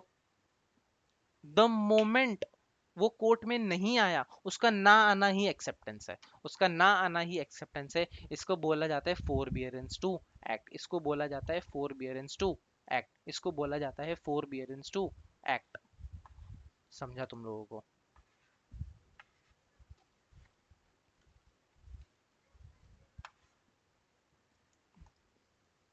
इसको बोला जाता है फोरबियरेंस टू एक्ट, कि मैं सामने वाले को क्या कर रहा हूँ, रोक रहा हूँ, सामने वाले को मैं क्या कर रहा हूँ, रोक रहा हूँ, फोरबियरेंस लगा रहा हूँ, ऐसी चीजें रोक रहा हूँ जो उसके पावर में है, वो चाहे तो कर सकता है। Refraining from attending court in exchange for a settlement, तो मैं कोर्ट में मत जाना, वो कुछ नहीं बोला है और वो कोर्ट में भी नहीं आया, उसका ना आना ही क्या है, एक्सेप्टेंस माना जाएगा। कम्युनिकेशन ऑफ एक्सेप्टेंस 10 मार्च को ऑफर गया, ठीक है, 12 मार्च को ऑफर रिसीव हुआ। कम्युनिकेशन ऑफ ऑफर क्या है, 12 मार्च। 14 मार्च को उसने एक्सेप्टेंस क्या कर दिया, कम्युनिकेट कर दिया, पोस्ट से भेज दिया। तो प्रोमिसर के लिए, ऑफरर के लिए date of acceptance will be 14 March, and जिस दिन ये एक्सेप्टेंस प्रपोजर तक पहुंचेगा, एक्स वाई जेड कोई भी डेट हो सकती है, वो डेट प्रोमिसी के लिए हो जाएगी date of acceptance, which is communication of acceptance. अगर आप कॉल या इंस्टेंट मैसेजेस के थ्रू कम्युनिकेट कर रहे हो, तो जब सामने वाले बंदे ने उसको सुना, वो माना जाएगा आपका डेट है। ईमेल हो गया, फैक्स हो गया, फोन हो गया, the contract is complete only when the acceptance is received or heard by the offerer। अगर कॉल ड्रॉप हो गया या डिस्टर्बेंस आ गया, then there is not a valid contract, then there is not a valid contract। आगे बढ़े, अब बात करेंगे कुछ स्पेशल कंडीशंस की। अब बात करेंगे कुछ स्पेशल कंडीशंस की। अब हम बात करेंगे कुछ स्पेशल कंडीशंस की। सुनो, स्पेशल कंडीशंस क्या होते हैं ना, स्पेशल कंडीशंस,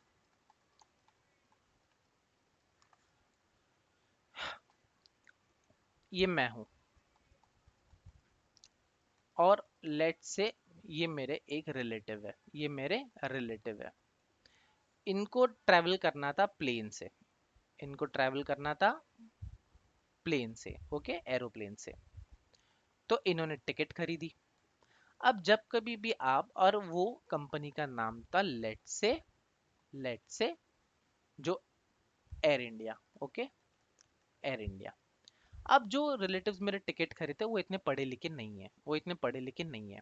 अनफॉर्चुनेटली वो प्लेन में बैठे, बादलों में उड़ रहे थे, एंड बादलों को ही क्या हो गए, प्यारे हो गए, प्लेन क्रैश हो गया। अब मेरे को आया गुस्सा, क्योंकि ये मेरे चहीते रिलेटिव्स थे। मैंने एयरलाइन कंपनी में क्या कर दिया, केस फाइल कर दिया। मैंने एयरलाइन कंपनी में क्या कर दिया, केस फाइल कर दिया कि भाई मेरे रिलेटिव मर गए, मेरे को क्या चाहिए, डैमेजेस चाहिए, मेरे को लीगल डैमेजेस क्लेम करना है, मेरे को इसका कॉम्पनसेशन चाहिए। तो कोड बोलता है आपने टिकट में छोटी छोटी छोटी छोटी छोटी छोटी छोटी छोटी छोटी छोटी छोटी छोटी चीजें जो लिखी थी वो पढ़ी नहीं थी क्या आपके रिलेटिव ने। ऑब्वियसली जब कभी भी आप टिकट एक्सेप्ट करते हो, तो उस टिकट में जो भी टर्म्स एंड कंडीशन लिखे रहते हैं कि we are not responsible for so and so stuffs, we are not responsible for so and so stuff, तो आप वो कंडीशन सामने वाली कंपनी की, आपने टिकट जिस दिन आपने खरीदा, तो टैसिटली साइलेंटली वो आपने कंडीशन भी जाने अनजाने में क्या कर ली है, एक्सेप्ट कर ली है। इसको बोला जाता है टैसिट एक्सेप्टेंस, इसको बोला जाता है टैसिट एक्सेप्टेंस। जब कभी भी लेट से फॉर एग्जांपल आप प्लेन के टिकट खरीदते हो, तो प्लेन के टिकट के पीछे या नीचे कहीं पे भी लिखा रहता है कॉन्ट्रैक्ट में कि टिकट आप खरीद रहे हो, it is not just a contract of travelling with the help of a ticket, ठीक है। टिकट के साथ साथ टिकट में जो जो टर्म्स एंड कंडीशन लिखे, the moment you buy a ticket, it is implied, it is tacitly implied कि आपने उस कंडीशंस को भी क्या किया है, एक्सेप्ट किया है, एंड ये केस आप जीत नहीं सकते। बट लॉ ऑन द कॉन्ट्री ये भी बोलता है, लॉ ऑन द कॉन्ट्री ये भी बोलता है कि जो कंडीशंस है, जो कंडीशंस है वो रीजनेबल होनी चाहिए, अनरीजनेबल होना नहीं चाहिए, रीजनेबल होना चाहिए, अनरीजनेबल होना नहीं चाहिए। लेट से एक लॉन्ड्री में, एक लॉन्ड्री में मैंने अपनी अच्छी सी शेरवानी जो है धोने के लिए डाली, मैंने अपनी एक अच्छी सी शेरवानी जो है वो धोने के लिए डाली। शेरवानी की कीमत थी 1 लाख रुपया। एंड लॉन्ड्री का जब मैंने सर्विस लिया, अग्रीमेंट साइन किया, जो भी है उनका, जो पावती है, टिकट है, जो भी है, ब्रोशर है, मैंने जो साइन किया, मैंने जब साइन किया, तो उसमें छोटे छोटे छोटे छोटे कंडीशन थे। अगर आपके कपड़े डैमेज हुए, तो हम आपका उसका 10% ही क्लेम रीइम्बर्स करेंगे। मतलब 1 लाख की शेरवानी का सिर्फ मेरे को कितना मिलेगा, 10,000। ये चौलबे क्या, ये नहीं चौलबे, मैं कोर्ट में केस करूंगा। इवन दो लॉन्ड्री वाला बोलेगा tacit acceptance, tacit acceptance, silently मेरे कंडीशंस को द मोमेंट इसने साइन किया, लॉन्ड्री के terms and condition silently accept किया, एक्सेप्ट किया, एक्सेप्ट किया। कोर्ट बोलेगा एक्सेप्ट तो किया, बात तो तेरी सही है, आइडियली केस करना बनता भी नहीं है, बट तूने जो 10% का कंडीशन रखा है, this is unreasonable for a particular person. क्यों? क्योंकि उसकी चीज इतनी महंगी थी, 10% से उसका लीगल कंपनसेशन होने वाला नहीं है। तो ऐसे कंडीशन जो अनरीजनेबल है, टैसिट एक्सेप्टेंस भी हुआ है, तो भी आप क्या कर सकते हो, सामने वाले बंदे पे केस कर सकते हो। ये जो भी मैंने बताया आपको, this was a case of Mukul Datta versus Indian airline, जहाँ पे मुकुल दत्ता के रिलेटिव्स की डेथ हो गई थी, एंड लिली वाइट वर्सेस मुन्नुस्वामी, जहाँ पे लिली वाइट मुन्नुस्वामी के साथ कॉन्टैक्ट में एंटर हुए थे for washing their coat clothes in laundry. आगे बढ़े। चलो, कब माना जाएगा कि परफॉर्मेंस एक्सेप्ट हो गया है? कब माना जाएगा कि परफॉर्मेंस एक्सेप्ट हो गया है? भाई, सामने वाले ने आपको ऑफर दिया, अब सामने वाले ने बंदे ने आपके ऑफर को एक्सेप्ट किया। अब एक्सेप्टेंस नॉर्मली क्या होना चाहिए, कम्युनिकेट होना चाहिए। बट एक ऑफर के अंदर जो कंडीशंस थी, अगर आपने उसने आपको कम्युनिकेशन एक्सेप्टेंस का नहीं किया है, बट आपके जो एक्ट है, आपके जो कंडक्ट है, वो इटसेल्फ बोलते हैं कि आपका जो ऑफर जो है वो एक्सेप्ट हो गया है। मैं आपको समझाता हूँ, सुनो सुनो सुनो सुनो सुनो सुनो सुनो सुनो। Carlill versus carbolic smoke ball company का केस लॉ याद है? अभी अभी बताया था थोड़ी देर पहले। Carbolic smoke ball company, carbolic smoke ball company, general offer दिया था, ठीक है। कार्लिल ने जो दवाई खाई थी, क्या उसको बताना जरूरी था कि मैंने आपको दवाई खाई? उस जनरल ऑफर को मिसेस कार्लिल के एक्ट ने बोलो या कंडक्ट ने बोलो एक्सेप्ट किया। So this was an acceptance even without communication. मैंने दवा खा के वो एक्ट को परफॉर्म किया, my performance is itself an acceptance. कल को कार्बोलिक स्मोकेबल कंपनी ये नहीं बोल सकती कि आपने दवाई खाई मेरे को बताया ही नहीं, आपने दवाई खाई मेरे को बताया ही नहीं, तूने कहीं पे भी न्यूज़पेपर पे ये लिखा था कि दवा खाने के बाद मेरे को बताना, नहीं लिखा था। तो my act, my conduct is itself an acceptance and there is no need to communicate my performance. तो परफॉर्मेंस या तो आप कम्युनिकेट करके बोल सकते हो कि मैंने तेरे को ऑफर को एक्सेप्ट किया है, या तो फिर कुछ कुछ केसेस में एक्सेप्टेंस वैसे तो कम्युनिकेट करना जरूरी है, वरना सामने वाले बंदे को कैसे पता चलेगा कि आपने एक्सेप्ट किया। यही चीज मैंने आपको पहले भी बोली थी, बराबर। बट कुछ कुछ केसेस में आपका जो परफॉर्मेंस ही है, this is itself an acceptance, जहाँ पे सामने वाला बंदा आपको ऑफर करता है कि प्लीज मेरे लिए, मेरे अगेंस्ट कोर्ट में मत जाना। आप उसको कुछ बोलते तो नहीं हो कि मैंने एक्सेप्ट किया है, बट आपका कोर्ट में ना जाना, your performance is in itself an acceptance, कुछ कुछ केसेस में। समझ में आया आपको? तो आपका performance is the way of communicating your acceptance. बात ये है, इसका मतलब एक्सेप्टेंस कम्युनिकेट तो हो रहा है, बट आपके परफॉर्मेंस के थ्रू। ओके, इसका मतलब communication to an acceptance is necessary, but sometimes आपका performance is itself an communication, जहाँ पे no formal communication is needed, no formal communication is needed. समझा तुम लोगों को? रिवोकेशन बहुत ही सिंपल टॉपिक है। रिवोकेशन, रिवोकेशन, सुनो, ये वाले एग्जांपल्स को ही पकड़ के रिवोकेशन भी समझते हैं, ये वाले एग्जांपल को लेके, ठीक है। तो चलो, मिस्टर ए ने ऑफर कम्युनिकेट किया है मिस्टर बी को। कब माना जाएगा ऑफर कम्युनिकेट हुआ है? 12 अप्रैल को, जिस दिन मिस्टर बी को वो ऑफर मिला। अब मिस्टर ए को वो ऑफर नहीं देना है, उसको रिवोक करना है। उसको क्या करना है? रिवोक करना है। मैं मिस्टर बी को ऑफर देना नहीं चाहता। लेट्स से मिस्टर ए ने मिस्टर बी को ऑफर दिया है, क्या क्या तू मेरी गाड़ी खरीदेगा 10 लाख रुपए में, एंड वो पोस्ट से लेटर जा रहा है चुक चुक चुक चुक चुक चुक चुक चुक। अब मिस्टर ए को क्या करना है? वो ऑफर को क्या करना है? रिवोक करना है, क्योंकि उसको कोई अच्छी पार्टी मिल गई, क्योंकि कोई उसको अच्छी पार्टी मिल गई। तो मिस्टर ए को ये ध्यान रखना पड़ेगा, मिस्टर बी के एक्सेप्टेंस के पहले वो ऑफर क्या हो जाना चाहिए? रिवोक होना चाहिए। वो ऑफर क्या हो जाना चाहिए? रिवोक होना चाहिए। वो ऑफर क्या हो जाना चाहिए? रिवोक होना चाहिए। मतलब रिवोकेशन के लिए एक एसेंशियल क्राइटेरिया ये भी है कि प्रोमिसी के ऑफर के एक्सेप्ट करने से पहले ही वो ऑफर क्या हो जाना चाहिए? रिवोक हो जाना चाहिए। तो क्या मैं ये बोल सकता हूँ मिस्टर बी तक जो लेटर पहले 12 अप्रैल को पहुंच रहा था, लेट से 11 अप्रैल को ये ट्रांजिशन में लेटर है, आप इमीडिएटली एक दूसरा लेटर सेंड करो, स्पीड पोस्ट से, टेलीग्राम से, जैसे करना है करो, यू आर अ प्रोमिसर। ये लेटर इस लेटर के पहले पहुंचना चाहिए, एंड मिस्टर बी के पहले, मिस्टर बी के पास पहले वाले लेटर से पहले दूसरा वाला लेटर पहुंचना चाहिए, रिवोकेशन वाला लेटर। और ताकि उसके एक्सेप्ट करने से पहले ही आपका रिवोकेशन कंप्लीट हो जाए। So but what is the time for revocation of offer? कब माना जाएगा कि आपका रिवोकेशन ऑफ ऑफर जो है कंप्लीट हो चुका है? The moment this letter reaches mister B and it is out of the power of mister A to revoke it, and mister B ने उसको एक्सेप्ट भी नहीं किया है, वो माना जाएगा कि आपका रिवोकेशन जो है कंप्लीट हो गया है।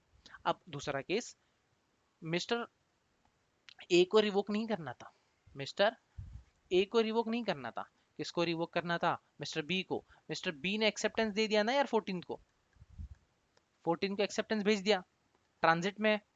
मिस्टर ए के लिए डेट ऑफ एक्सेप्टेंस क्या है, कम्युनिकेशन ऑफ एक्सेप्टेंस क्या है, 14th। एंड मिस्टर बी के लिए क्या, ये जब कभी भी पहुंचेगा, लेट्स से 16 को पहुंचा तो 16 के लिए एक्सेप्टेंस माना जाएगा। तो लॉ ये बोलता है इससे पहले कि ये एक्सेप्टेंस इस तक पहुंचे तो तुरंत एक स्पीड पोस्ट या कुछ भी ऐसा कर, कुछ भी ऐसा कर, कुछ भी ऐसा कर कि तेरा रिवोकेशन ऑफ एक्सेप्टेंस ए तक पहुंच जाए, कि तेरा रिवोकेशन ऑफ एक्सेप्टेंस ए तक पहुंच जाए। तो यही बोलता है अगेंस्ट द मेकर प्रोमिसर, अगर वो अपना ऑफर रिवोक कर रहा है, it will be complete when dispatch put out of their power. मतलब कि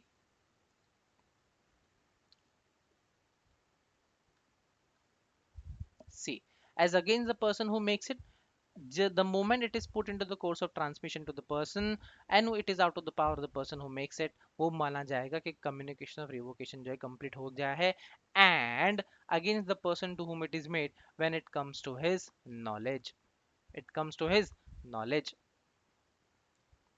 The above law can be illustrated as follows. If you revoke your proposal made to me by telegram, the revocation will be complete as far as you is concerned when you have dispatched the telegram. इसका मतलब शायद से मैंने थोड़ा सा miscommunication कर दिया आपको। इसने इसको ऑफर किया, 11 तारीख को ये ऑफर ट्रांजिट में है, इसने तुरंत तुरंत तुरंत अगले ही दिन 12 तारीख को रिवोकेशन का लेटर डिस्पैच कर दिया है। तो रिवोकेशन इसके एंड से कंप्लीट तब माना जाएगा जब इसने डिस्पैच किया है, एंड इसके एंड पे कंप्लीट तब माना जाएगा जब उसको रिवोकेशन का लेटर मिला है। बट इसके एक्सेप्टेंस के पहले रिवोकेशन का लेटर जो है इसको मिल जाना चाहिए।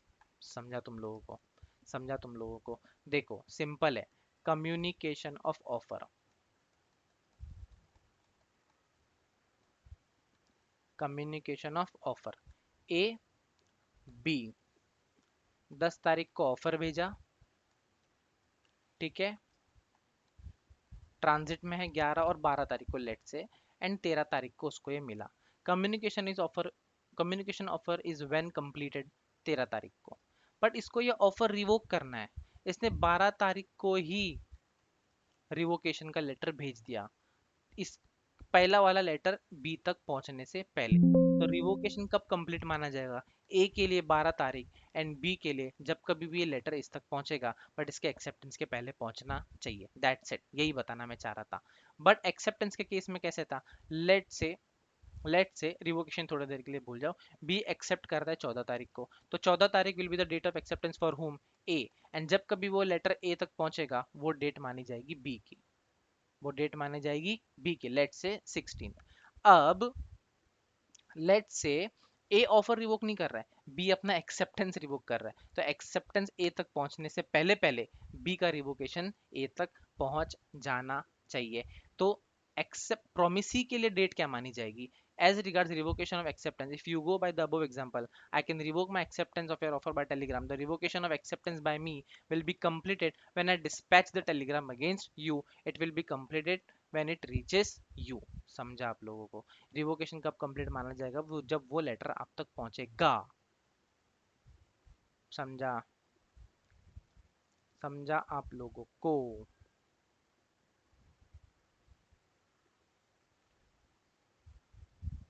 आगे बढ़े, ये देखिए अब सिंपल वे में समझाता हूँ। ऑफरर की डेडलाइन क्या है, must be done before at exact amount the offer, acceptance के पहले रिवोकेशन कंप्लीट हो जाना चाहिए। एक्सेप्टर के लिए डेडलाइन क्या है, उनका एक्सेप्टेंस का लेटर प्रोमिसर तक पहुंचने से पहले, मस्ट बी डन बिफोर और at the moment the acceptance letter reaches the offer. Simple.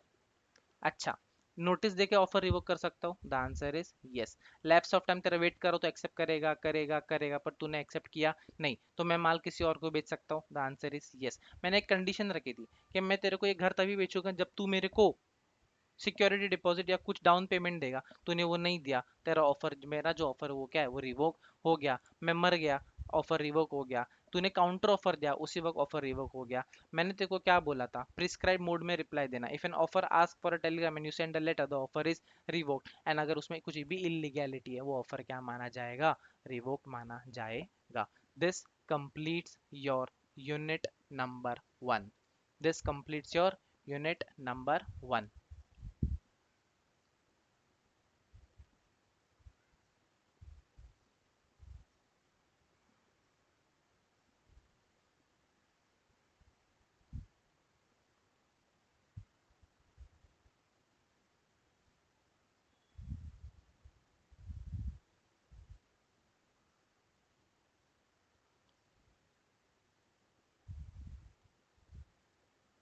Okay, yes, मैं सिर्फ एक बार ये चेक कर रहा हूँ ये क्या बोलता है। मैं एक बार वापस से रिवोकेशन ऑफ एक्सेप्टेंस आपको बता दूं। एक्सेप्टेंस ऑफर का इसके अगेंस्ट कब कंप्लीट हुआ? द मोमेंट उसने डिस्पैच कर दिया। एंड बी के अगेंस्ट कब कंप्लीट हुआ? द मोमेंट उसको ये लेटर पहले वाले लेटर के पहले मिला। ठीक है, इसके लिए एक्सेप्टेंस का रिवोकेशन कब कंप्लीट हुआ? जब इसने डिस्पैच किया।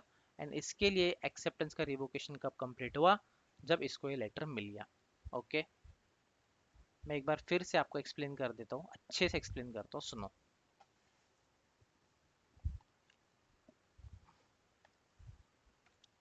ए है, बी है, ठीक है। 10th मार्च को ऑफर किया, 10th मार्च को ऑफर किया। 11th एंड 12th को ट्रांजिट में है पोस्ट, 13th को पहुंच गया। तो date of communication of offer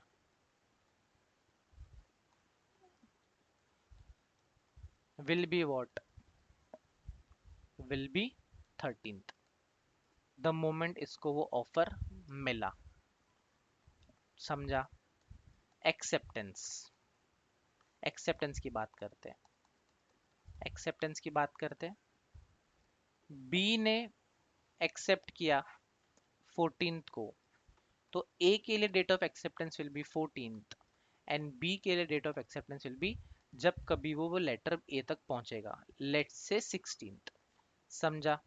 अब बात करते हैं रिवोकेशन की, अब बात करते हैं रिवोकेशन की।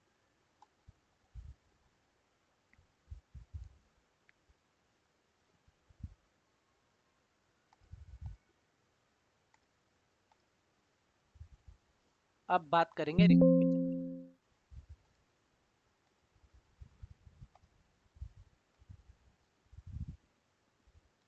ठीक है, ए है, बी है, ऑफर 10 को भेजा था, 11-12 ट्रांजिट एंड 13th को मिला ऑफर। इसको रिवोक करना है, इसको रिवोक करना है, इसको रिवोक करना है। 10 को भेजा, 11 तारीख को तुरंत इसने रिवोकेशन का लेटर डिस्पैच कर दिया। क्या कर दिया? रिवोकेशन का लेटर, मतलब पहला वाला लेटर ट्रांजिट में है एंड दूसरा वाला लेटर तुरंत उसने अगले दिन रिवोक करने के लिए भेज दिया एंड स्पीड पोस्ट से भेजा ताकि 13 तारीख के पहले पहले ये वाला लेटर इस तक पहुंच जाए। तो दे ए के लिए date of revocation will be 11th and B के लिए date of revocation will be जब कभी भी ये लेटर इसको मिले। लेट से ये लेटर इसको मिल गया 12th को ही, ये लेटर के पहले, तो 12th हो जाएगा। बराबर? एक्सेप्टेंस के पहले पहुंचना चाहिए ना रिवोकेशन। फिर लेट से अगेन सेम एग्जांपल, 10 को ऑफर किया था, 11-12 ट्रांजिट में था एंड 13th को ये ऑफर मिल गया। 14th को एक्सेप्ट किया, ठीक है, एंड लेट से 16th को पहुंचा, बट नहीं है, पहुंचा नहीं, ठीक है। बट इसको अभी क्या करना है? रिवोक। इसने तुरंत 15 तारीख को रिवोकेशन ऑफ एक्सेप्टेंस भेज दिया। तो ए के लिए revocation of acceptance will B वो डेट जिस दिन उसको मिला रिवोकेशन एंड बी के लिए it will be 15th। The answer is simple. Unit number 1 is completed. Unit number 1 पे कॉन्फिडेंस आ गया रहेगा। कुछ भी डाउट हो कमेंट सेक्शन में जरूर जरूर जरूर वो डाउट पूछ लेना। Thank you so much, bye bye.